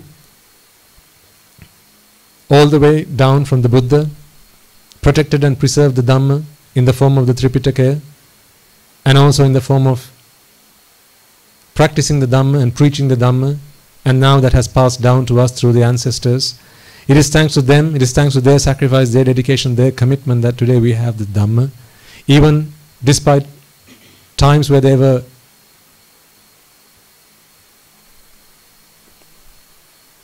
droughts, like the Beminitiasai, Bhikkhus and Bhikkhunis, Upasakas and Upasikas dedicated their lives to protecting and preserving the Dhamma. It is thanks to their dedication, it is thanks to them shedding their blood, sweat and tears, that today we have the path to liberate ourselves from samsara. Therefore, may all the merits that we have all acquired today be transferred to them. If any of them have today been born in the woeful planes, may through the power of these merits they be able to redeem themselves from those woeful planes, be born in the blissful planes. May through the power of these merits they abstain from the unmeritorious deeds, fulfill the meritorious deeds, fulfill the noble eightfold path, and attain the supreme bliss of Nibbana. Sadhu, sadhu, sadhu. Let us take a moment to transfer these merits also to all members of the Mahasangha, including the prelates, the Mahanayakas, the Anunayakas, as well as all the members of the Mahasangha who have dedicated their lives to not only practicing this Dhamma but also the dispensation of this teaching for the liberation of all sentient beings. May they all be able to rejoice in the merits that we have all acquired today. Also, let us not forget, taking a moment to remind ourselves that although you have come along to this monastery today, you have come along and perhaps you might have offered alms, maybe made offerings to the Sangha. Do not forget for a moment that although you are here today, it is the members of the Sangha, the Swamin Vahanses of your local temples and the Mehenin Vahans of your local nunneries that have always been by your side. Through thick and thin, come rain or shine, they have always been by your side. Through celebration and through misery, they have always been by your side to help you, to guide you, to assist you, and to help shape your lives so that you become good people.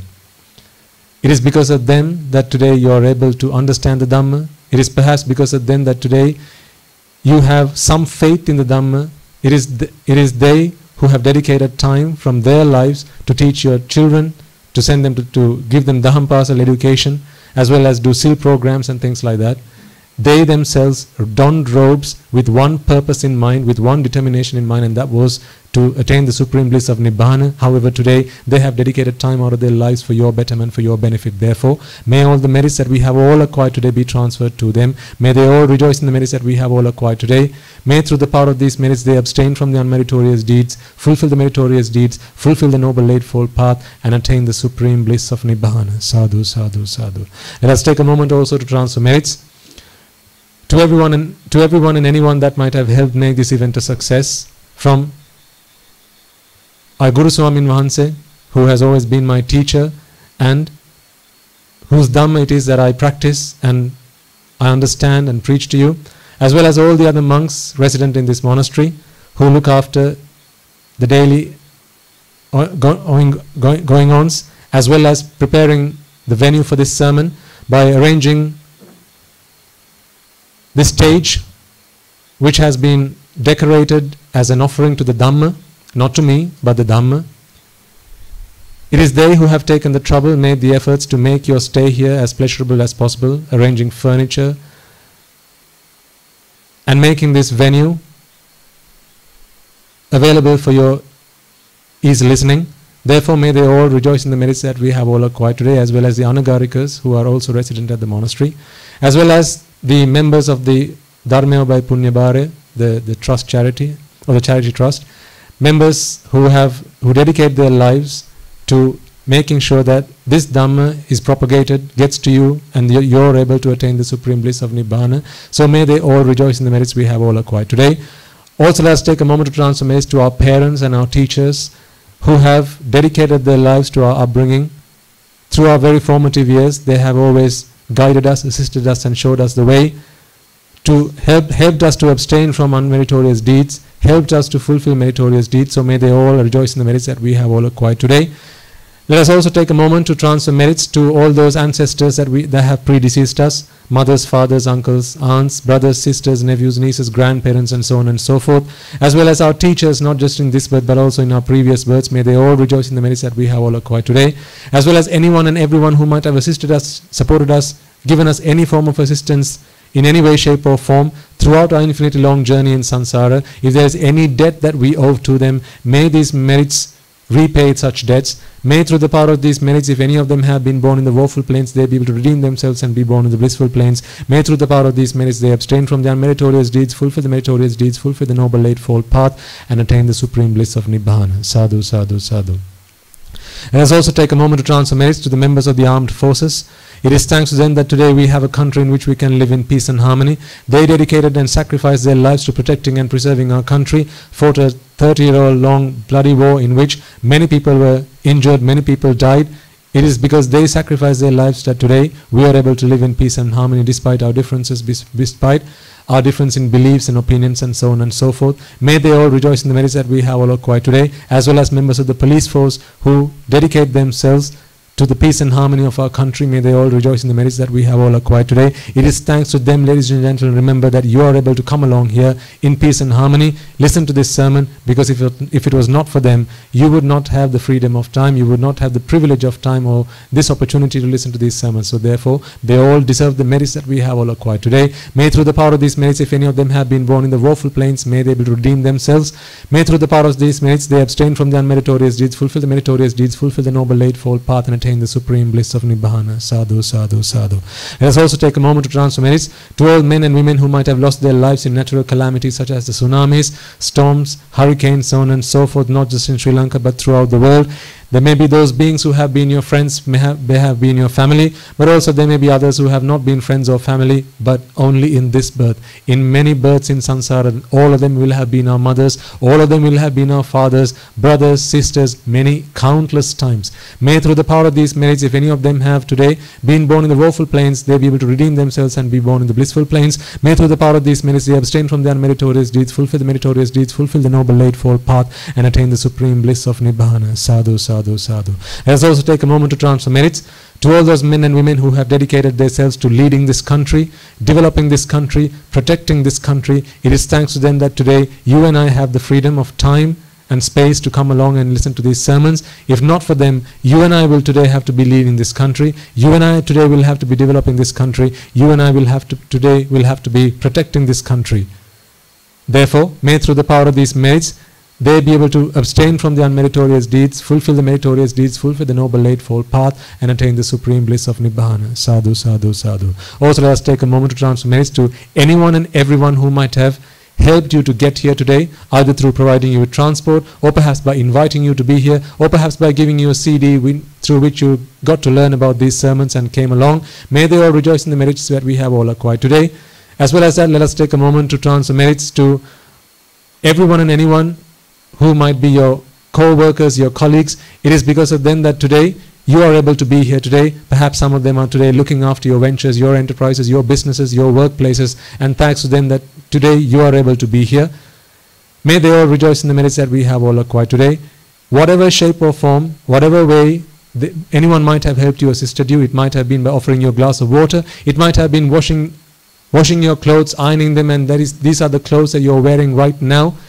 Whatever they might have done to help you be here today, to listen to this sermon, may they all rejoice in the merits that we have all acquired today. May they abstain from the unmeritorious deeds, fulfill the meritorious deeds, fulfill the noble eightfold path, and attain the supreme bliss of Nibbana. Sadhu, sadhu, sadhu. And finally, may through the power of all the merits that we have all acquired today, in listening to this sermon, in preaching this sermon, in making offerings to the Buddha, Dhamma, and the Sangha, in all the time that you have spent in getting here, in preparing for this sermon, and may all the merits that you have all acquired today, with every chitta that arose that was meritorious and committed to this cause, empower and energize many men and women just like you and I to become Arahatun Wahanses, and may we all be able to witness the advent of many hundreds of thousands of Arahatun Wahanses on this blessed land in this very birth itself. Sadhu, sadhu, sadhu. And finally, may you and I and everyone else who have come along, listened to these sermons,